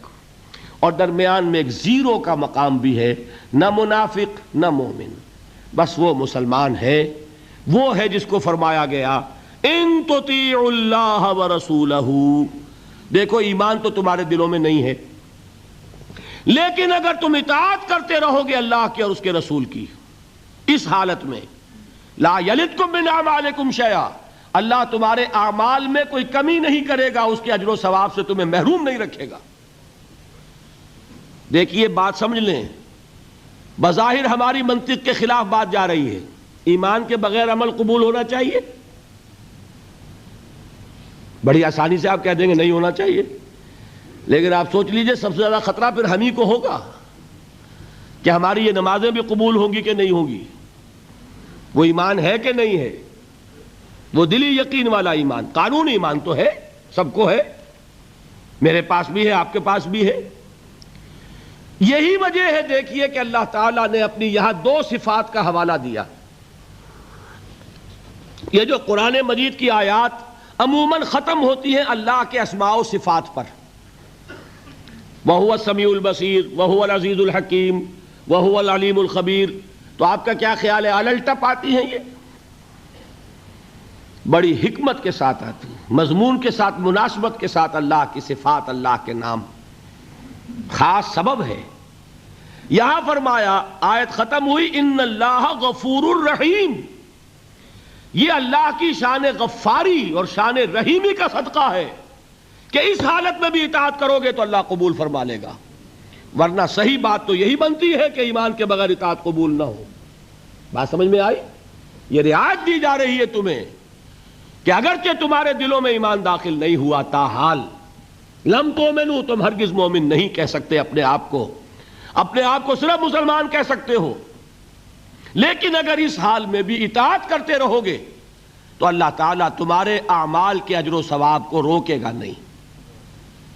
کیوں؟ وہ غفور ہے، وہ رحیم ہے. قالت الاعراب آمنا قل لم تؤمنوا ولكن قولوا اسلمنا ولما يدخل الايمان في قلوبكم وان تطيعوا الله ورسوله لا يلدكم من اعمالكم شيئا ان الله غفور رحيم. منطقی بات یہ بنتی جب تک مثبت طور پر ایمان دل میں نہ ہو کوئی عمل قبول نہ ہو، لیکن اللہ غفور ہے، اللہ رحیم ہے، اس کی شان غفاری کا صدقہ ہے، اس کی شان رحیمی کے طفیل یہ رعایت کی جا رہی ہے. اس حال میں بھی اطاعت کرتے رہو گے تو اللہ تعالیٰ تمہارے اجر و ثواب کو ضائع نہیں کرے گا. اب ذرا ایک بات اس میں سمجھ لیجئے، وہ کون لوگ تھے جن کے بارے میں یہ بات کہی گئی؟ نمبر ایک، اور ہم اپنے اوپر غور کریں کہ ہم کس کیٹیگری میں ہیں، اور یہ کتنی بڑی نوید جافزہ ہے ہمارے لیے اللہ کا یہ وعدہ کہ اگر ایمان نہ ہو تب بھی اطاعت کرو گے تو قبول کر لیں گے. لیکن اس کے لیے ایک نوٹ آف کوشن بھی ہے، ایک تنبیہ بھی ہے. یہ چار باتیں سمجھ لیں تب اس آیت کا درس مکمل ہوگا. نمبر ایک، یہ کون لوگ تھے؟ دیکھیے اچھی طرح سمجھیے اس بات کو. مکے میں اسلام کمزور تھا، کفر غالب تھا، ٹھیک؟ جو کلمہ شہادت پڑھتا تھا اسے مار پڑنی شروع ہو جاتی تھی، ٹھیک ہے؟ لہذا وہی شخص زبان پر کلمہ لاتا تھا جس کے دل میں یقین کامل پیدا ہو چکا ہوتا تھا. مار کھانے کو تو وہی تیار ہوگا نا. آگ پر لٹایا جا رہا ہے، گلیوں میں گھسیٹا جا رہا ہے، تپتی ہوئی اور نوکیلی چٹانوں والی سنگلاخ گلیوں میں، تو کون جرأت کرے گا اشہدو ان لا الہ الا اللہ واشہدو ان محمد رسول اللہ کہنے کی، سوائے اس کے جس کے دل میں یقین کامل درجے کا پیدا ہو چکا ہو، جسے جہنم دکھائی دے رہی ہو. آپ شاید حیران ہوں کہ یہ کیا بات کہہ دی. ایک صحابی کا واقعہ ہے. یہ صبح کے وقت حضور کا معمول تھا یہ کہ صبح جب فجر کے بعد فوراً نہیں منتشر ہو جاتے تھے، گفتگو ہوتی تھی. کسی نے خواب دیکھا ہوتا تھا تو خواب بیان کرتا تھا، حضور تعبیر بیان فرماتے تھے. حضور نے ایک صحابی سے ایسے سوال کر لیا، کیف اصبحت، کیسے صبح کی، کس حال میں صبح ہوئی آج؟ اب انہوں نے جو جواب دیا وہ بڑا غیر معمولی تھا. اصبحت مومنا حقا یا رسول اللہ، اے اللہ کے رسول سچے مومن کی صبح مجھے نصیب ہوئی. غیر معمولی جواب تھا نا، بڑا دعویٰ تھا اس میں. اصبحت مومنا حقا. حضور نے پوچھا لکل شیء صفۃ فما صفۃ ایمانک، ہر شے کی کوئی کیفیت ہوتی ہے، صفات سے چیزیں پہچانی جاتی ہیں. تو تم جو کہہ رہے ہو کہ تم نے سچے مومن کی صبح کی ہے، تو تمہارے اس ایمان کی کیا کیفیت ہے، کیا صفت ہے، ذرا بیان کرو. اس کا جواب انہوں نے دیا، کانی انظر الی الجنہ کانی انظر الی النار.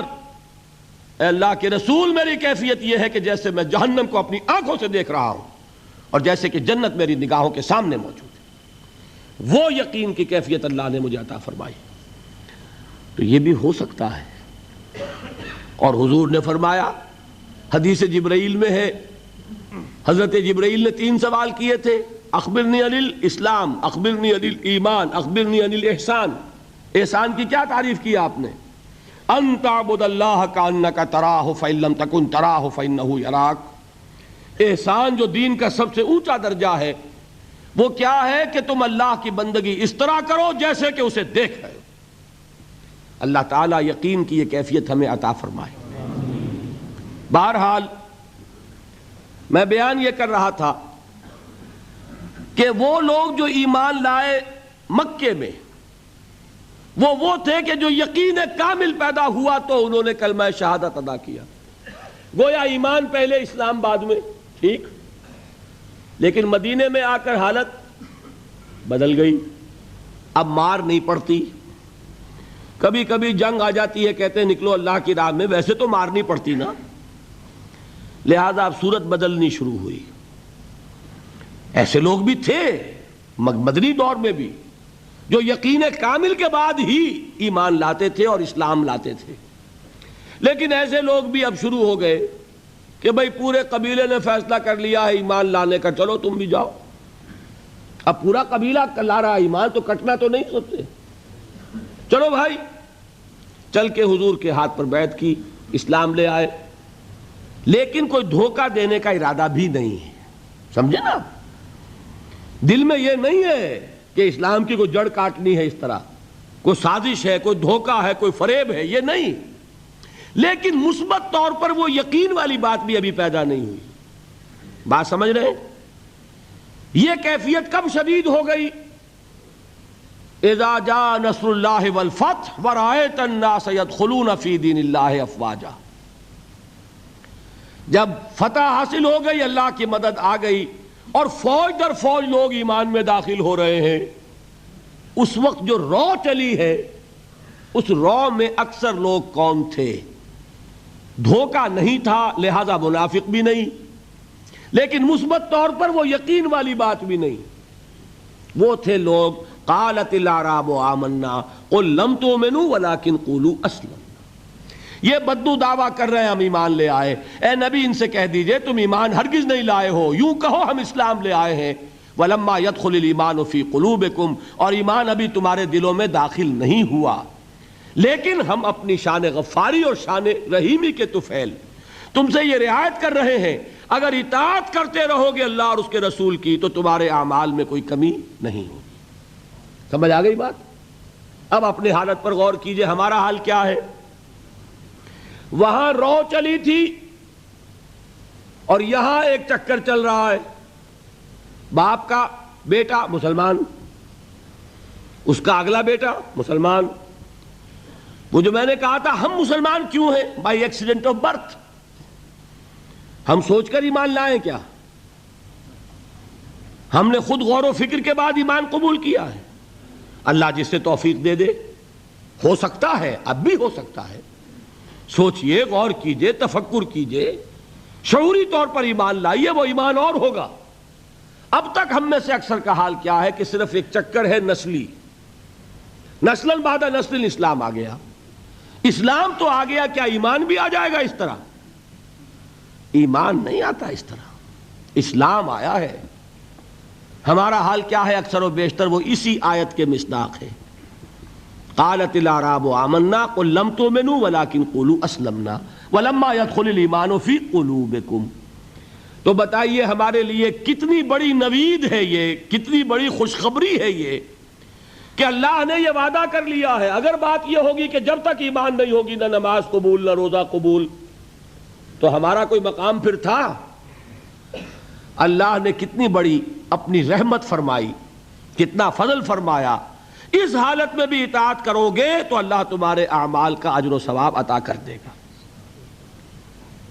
اب چوتھی چیز، نوٹ آف کوشن، یہ اطاعت ہونی چاہیے کلی اطاعت، جزوی نہیں،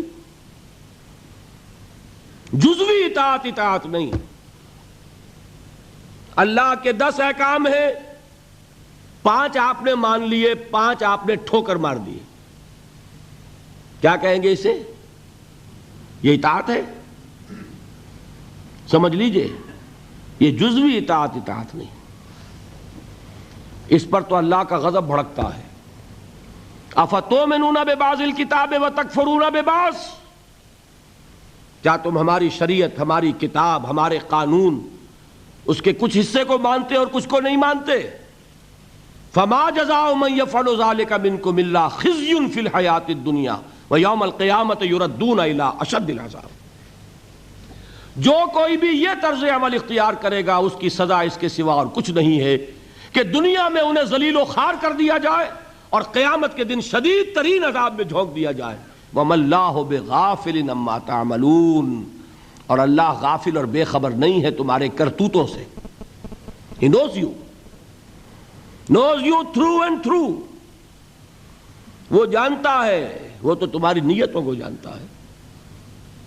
ان اللہ لا ينظر الى صورکم ولا اموالکم ولكن ينظر الى قلوبکم واعمالکم، اللہ تمہاری صورتوں کو اور تمہارے مالوں کو نہیں دیکھتا، وہ تمہارے دلوں کو اور تمہارے عملوں کو دیکھتا ہے۔ یہ حدیث کے الفاظ ہیں۔ تو یہ جو جزوی اطاعت ہے یہ اطاعت نہیں کہلائے گی، بلکہ یہ تمسخر کہلائے گا، ڈٹھائی کہلائے گی، استہزاء کہلائے گا، دین کا مذاق اڑانا کہلائے گا۔ بات سمجھ رہے ہیں کہ نہیں؟ اور میں اور منطقی طور پر ثابت کر دوں کہ اگر آپ نے اللہ کے کچھ احکام مانے کچھ نہیں مانے، تو جو مانے وہ بھی اللہ کے نہیں مانے۔ بظاہر بات میں بڑی عجیب کہہ رہا ہوں، اللہ کا ایک حکم آپ نے مانا ایک نہیں مانا، بتائیے جو نہیں مانا کیوں نہیں مانا؟ کہ نفس کو پسند نہیں۔ جو مانا کیوں مانا؟ کہ نفس کو پسند ہے۔ دونوں حالتوں میں کس کی بات مانی؟ نفس کی۔ اگر اللہ کی بات ماننی تھی تو پھر تو وہ بات بھی اللہ کی ہے۔ جب آپ نے اللہ کی ایک بات رد کر دی، کیوں؟ کہ نفس کو پسند نہیں، اور جو مانی تو اس لیے مانی کہ نفس نے ویٹو ہے، اوکے کر دیا، ٹھیک ہے۔ تو اصل آپ کا افسر کون ہوا؟ نفس یا اللہ؟ اللہ کا حکم ہوتا تو جو حکم ہے وہ ماننا پڑے گا۔ معلوم ہوا کہ آپ نے ویٹو دیا ہوا ہے نفس کو، تو جس کے پاس ویٹو اسی کی اطاعت۔ بظاہر آپ اللہ کا حکم مان رہے ہیں، حقیقت میں اپنے نفس کا حکم مان رہے ہیں۔ اللہ کہ آپ کی اطاعت کلی ہو، جو اللہ کا حکم سر تسلیم خم۔ ہاں یہ ہو سکتا ہے وقتی طور پر کوئی خطا ہو جائے، جذبات کی رو میں آپ بہہ گئے، غلطی ہو گئی، ایسا جب بھی ہوتا ہے فوراً توبہ کرتا ہے انسان۔ جذبات کا معاملہ ہوتا ہے جیسے کہ طوفان آتا ہے پہاڑی علاقے میں، میدانی علاقے میں سیلاب آئے گا تو آہستہ آہستہ آتا ہے اور آہستہ آہستہ اترتا بھی ہے۔ پہاڑی علاقے میں سیلاب آتا ہے تو طوفانی شکل میں آتا ہے، فوراً ختم بھی ہو جاتا ہے نا ایسا؟ جذبات کا معاملہ یہ ہوتا ہے، طوفان کی طرح جذبات چڑھے، اس وقت آپ سے غلطی ہو گئی، فوراً اتر جائے گا طوفان اور آپ پچھتائیں گے کہ میں کیا کر بیٹھا۔ فوراً رجوع کریں گے، فوراً توبہ کریں گے۔ ایسے شخص کی توبہ کو قبول کرنا اللہ نے اپنے ذمے قرار دیا ہے۔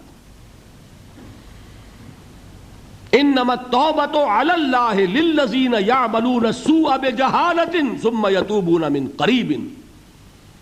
اللہ تعالیٰ کے ذمے ہے اپنے ایسے بندے کی توبہ قبول کرنا جو کہیں جہالت میں، نادانی میں، جذبات کی رو میں بہ کر غلط کام کر بیٹھتا ہے لیکن فوراً ہی توبہ کرتا ہے۔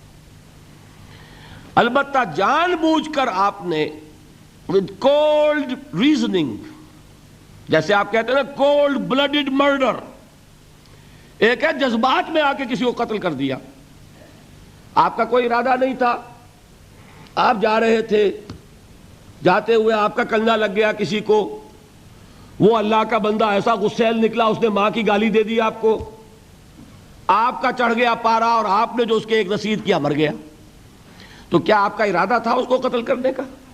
نہیں تھا۔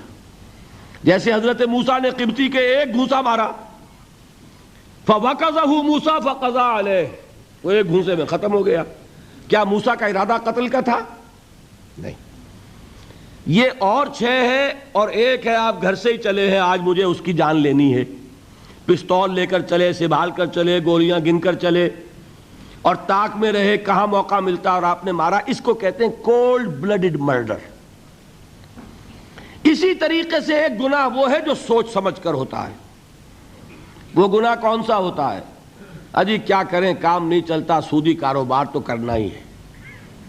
یہ جذباتی بات ہے؟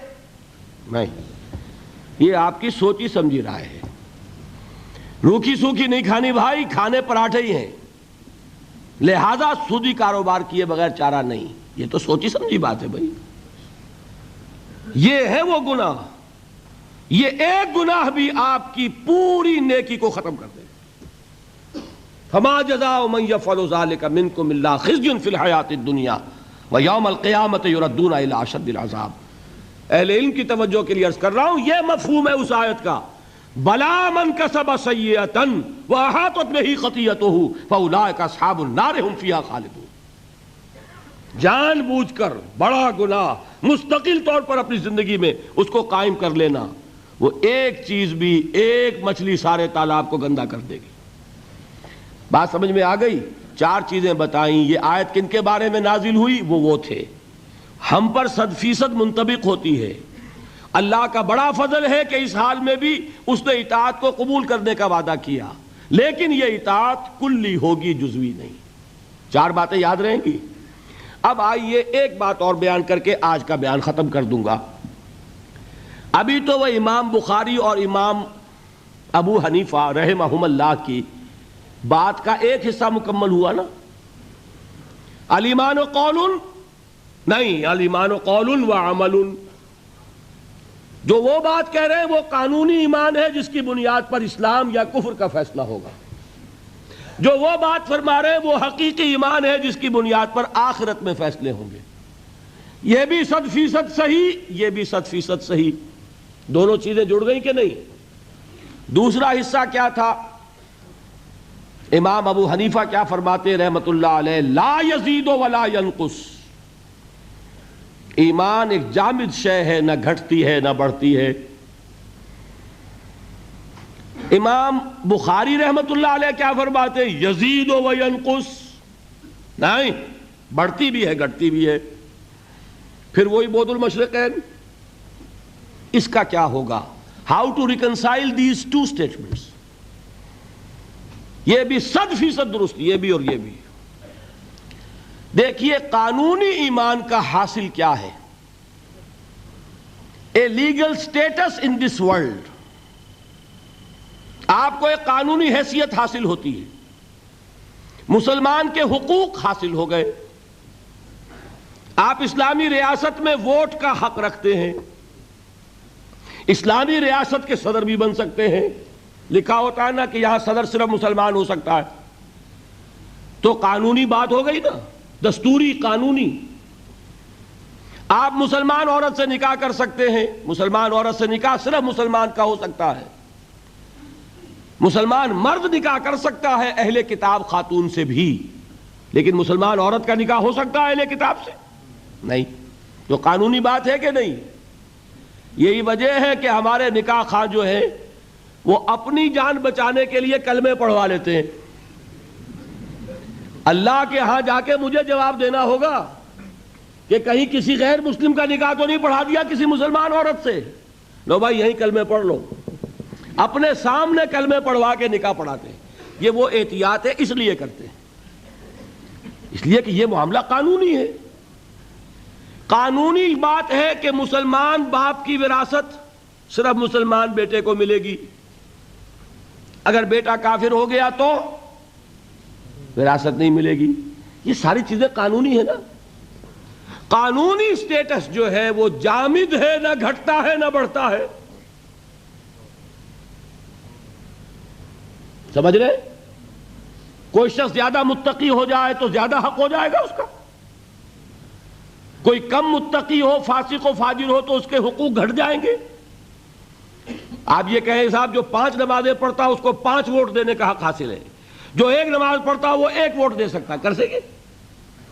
جو تہجد پڑھے اس کے 10 ووٹ، پھر تو یہ ہونا چاہیے۔ قانونی سٹیٹس برابر ہے، جامد ہے، نہ گھٹے گا نہ بڑھے گا۔ دیکھیے میں یہاں پہ آخری بات سمجھایا کرتا ہوں اگر بالفرض ابو بکر صدیق سید المومنین اور عبداللہ ابن ابی رئیس منافقین ایک پلس انفینٹی ایک مائنس انفینٹی، اگر یہ ایک باپ کے بیٹے ہوتے تو وراثت میں برابر حصہ ملتا ہے یا کم و بیش؟ کم و بیش برابر. ہاں تکفیر ہو جائے گی تو زیرو ہو جائے گا حق. جب تک اس کو آپ نے مسلمان ایکسپٹ کیا ہے اس کا حق برابر ہے، فاسق ہو، فاجر ہو، متقی ہو، پرہیزگار ہو، قانون کے درجے میں برابر ہیں. صحیح ہے بات کہ نہیں؟ یہ بات ہے جو امام ابو حنیفہ کہہ رہے ہیں. اب بات کھلی وہ جو میں کہہ رہا ہوں، لیگل سینس جس سے شے کا نام ہے، اگر کوئی شے وہ ہے تو واقعہ یہ کہ اس کی معراج پر ہے امام ابو حنیفہ، چوٹی پر ہے.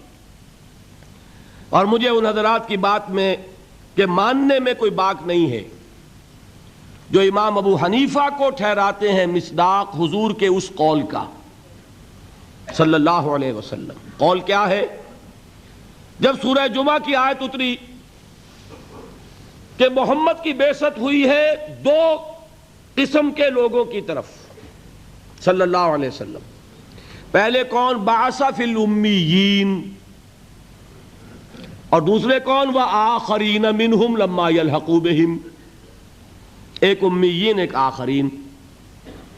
کسی نے سوال کیا حضور یہ آخرین کون ہیں جن کی طرف آپ کی بعثت ہوئی؟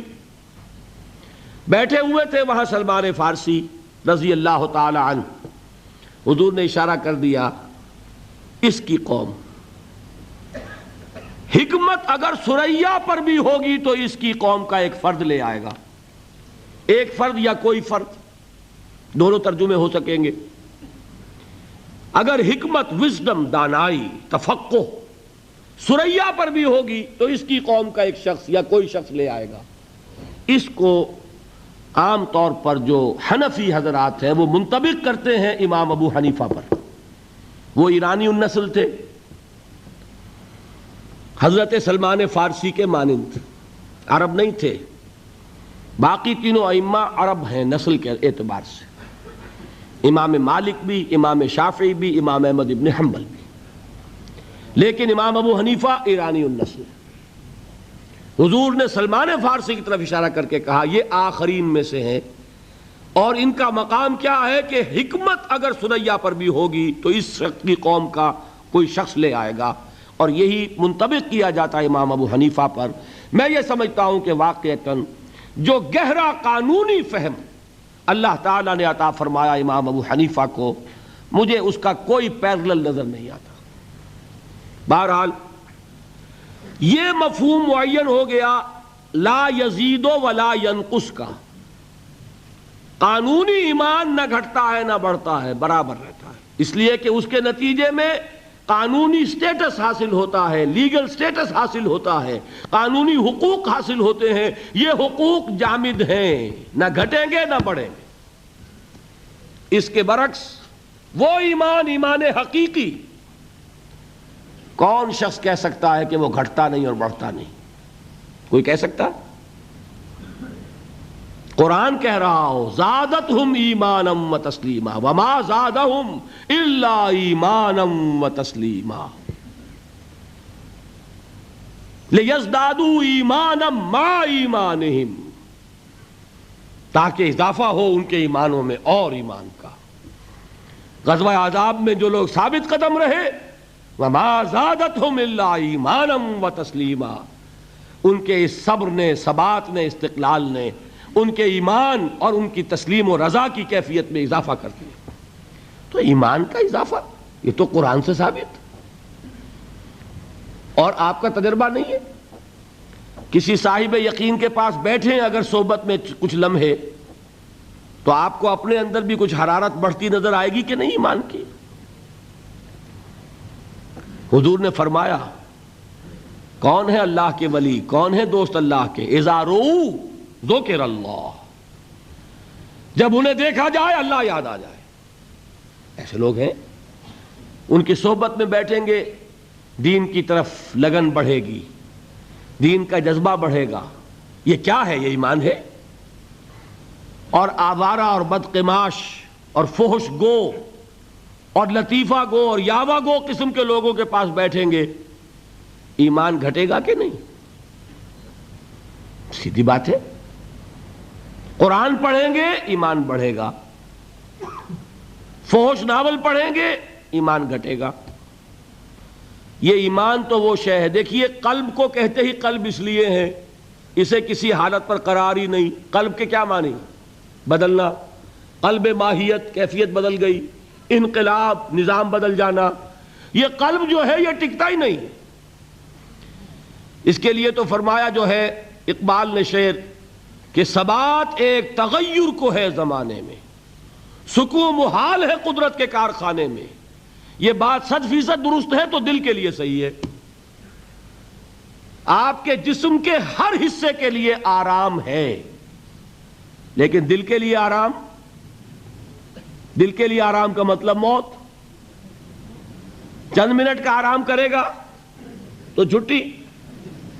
آپ کا دماغ آرام کرتا ہے، آپ کے گردے آرام کرتے ہیں، آپ کا معدہ آرام کرتا ہے، ہر جسم کے عضو کے لیے آرام ہے۔ آپ کا دماغ آرام کرتا ہے جب تک کہ آپ خواب نہیں دیکھ رہے۔ جب آپ سوئے ہوئے خواب دیکھ رہے ہوں، اب صرف جسم آرام کر رہا ہے، دماغ آرام نہیں کر رہا۔ اس نے چکی پیسنی شروع کر دی ہے اپنی، اس لیے کہ اسے جتنا آرام چاہیے تھا وہ لے چکا۔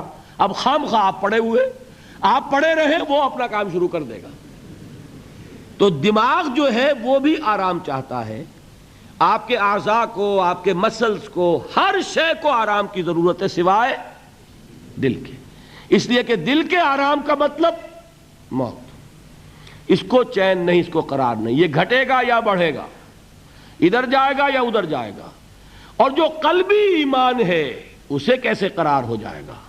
وہ یا گھٹے گا یا بڑھے گا، ہر لحظہ یا بڑھ رہا ہے یا گھٹ رہا ہے۔ اسی لیے حضور نے فرمایا جس شخص کے 2 دن برابر ہو گئے وہ بڑے گھاٹے میں رہا۔ آج جتنا ایمان ہے کل بھی اتنا ہی رہا تو گھاٹا ہو گیا نا۔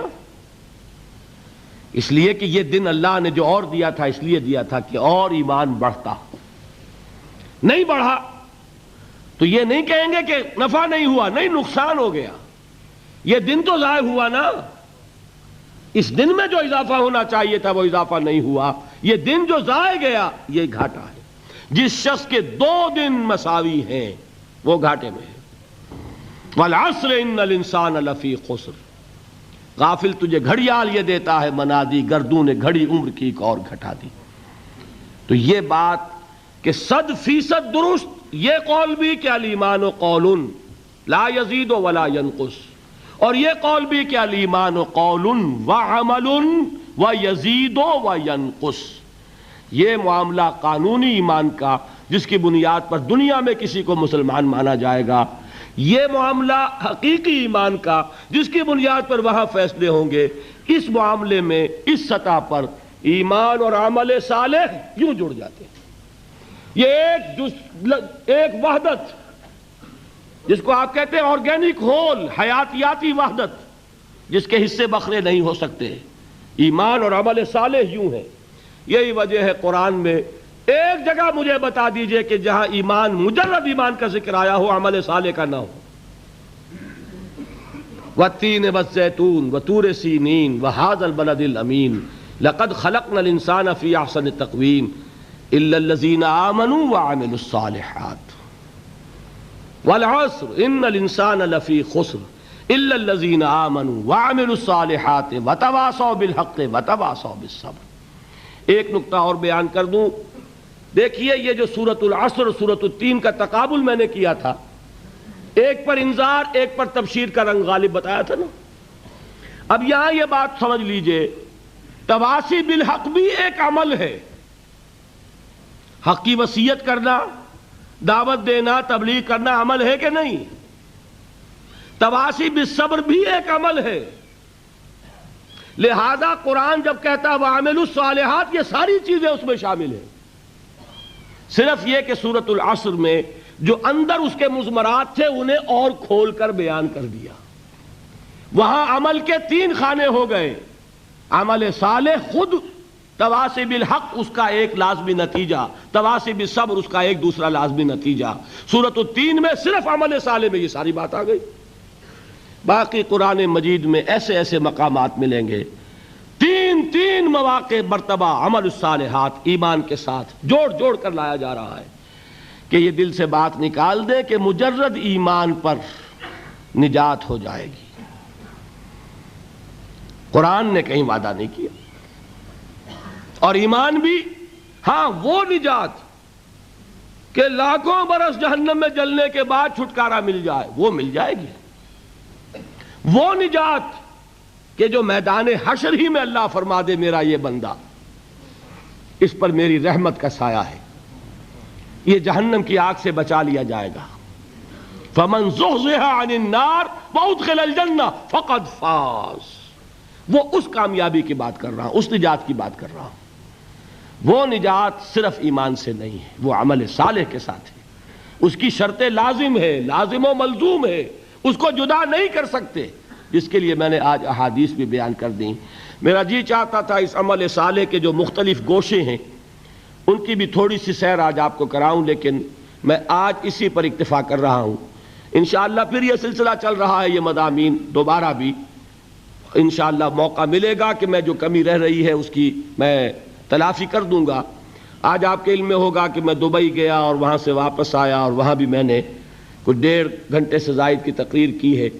آواز پر بھی اس کا اثر ہے. میں ذرا محتاط ہو کے چل رہا ہوں تاکہ ابھی غالباً 5 دن رہتے ہیں، اور تو اس میں ایسا نہ ہو کہ کہیں مجھے مجبور ہو کر بیچ میں بات چھوڑ دینی پڑے. اگر ہر موضوع میں کوئی کبھی کسر رہ جائے کوئی پرواہ نہیں، لیکن بات جو ہے تمام موضوعات کی مکمل ہو جائے، یہ میری پوری کوشش ہوگی. تو آپ بھی دعا کریں اللہ تعالیٰ مجھے توفیق دے. اور واقعہ یہ ہے میں آپ حضرات کے سامنے اپنا یہ تاثر بیان کیے بغیر نہیں رہ سکتا. میرا آج یہ خیال تھا کہ حاضری کم ہوگی، اس لیے کہ دل بھر بھی جاتا ہے، سن لی باتیں بہت. بزم میں اہل نظر بھی ہیں، تماشائی بھی. وہ اہل نظر کا تو میں سمجھتا ہوں کہ ذوق بڑھے گا، تماشائیوں کا تو گھٹتا ہے. آخر بہت سن لیا اور کیا سننا ہے. پھر یہ بھی خیال تھا کہ کل تو جمعرات کی وہ تھی اور جمعہ کی شب تھی، جمعہ آنے والا تھا، چھٹی کا دن تھا. کل تو آپ کا ورکنگ ڈے ہے، آپ کو کام کرنا ہے. اس کے باوجود میں نے جو آپ کے ذوق و شوق کا عالم دیکھا ہے میں اسے ایک مبارک فعل سمجھتا ہوں، نیک فعل ہے. یہ علامت ہے ہوا کے رخ کی. ہوا کا رخ جو ہے وہ آپ کو معلوم ہے، تھوڑی سی مٹی آپ لے کر، ریت لے کر اس کو ذرا چھوڑتے ہیں، پتہ چل جاتا ہوا ادھر چل رہی ہے یا ادھر. وہ معمولی جو ہے ایک چٹکی خاک کی بتاتی ہے کہ ہوا کا رخ کیا ہے. یہ چیز جو ہے یہ بھی ہمارے لیے ایک امید افزا بات ہے. کوئی کہانیاں نہیں ہیں، کوئی قصے نہیں ہیں، کوئی لوگوں کو گالیاں نہیں دی جا رہی، کوئی فرقے وارانہ بات نہیں ہو رہی، جمع کرنے کی کوشش ہو رہی ہے. امام ابو حنیفہ، امام بخاری، اگر ان کی باتوں میں کوئی اختلاف نظر آ رہا ہے تو کہاں جڑتی ہیں جا کر، یہ بات بتائی جا رہی ہے. دلچسپی ہوتی ہے اختلافی معاملات سے. نور و بشر کا جھگڑا ہو، وہ نور والے بھی آ جائیں گے، بشر والے بھی آ جائیں گے. ظاہر بات ہے کہ وہ تو جھگڑے والی بات ہے. یہاں کوئی بات ایسی نہیں. اگر اس میں بھی آپ کی یہ دلچسپی ہے تو میں سمجھتا ہوں کہ یہ ایک نیک فعل ہے، اچھی امید افزا صورت ہے. اللہ تعالی ہمارے اس شوق اور ذوق کو برقرار رکھے، اور اللہ تعالی مجھے ہمت دیے رکھے کہ جس خدمت کا ارادہ لے کر یہاں آیا ہوں میں اسے پایہ تکمیل تک پہنچا سکوں. اقول قولی ھذا واستغفر اللہ لی ولکم ولسائر المسلمین والمسلمات. اظہار حیدر صاحب آپ کے یہاں کی ایک جانی پہچانی شخصیت ہیں. پچھلے 3 دن وہ آتے بھی رہے ہیں، پہلے ہی رو میں ہوتے تھے. اس نیشنل سینٹر سے ان کا، پاکستان سینٹر سے ان کا تعلق بہت گہرا رہا ہے. وہ کہیں آج بیمار پڑ گئے ہیں اور غالباً کوئی ہارٹ اٹیک کا مسئلہ ہے. ان کے لیے ذرا آپ لوگ دعا کیجئے. اللہم اشف لہ ورحمہ، اللہم اشف لہ ورحمہ، اللہم اشف لہ ورحمہ. یا شافی الامراض لا شفاء الا شفاؤک فاشف لہ. آمین یا رب العالمین.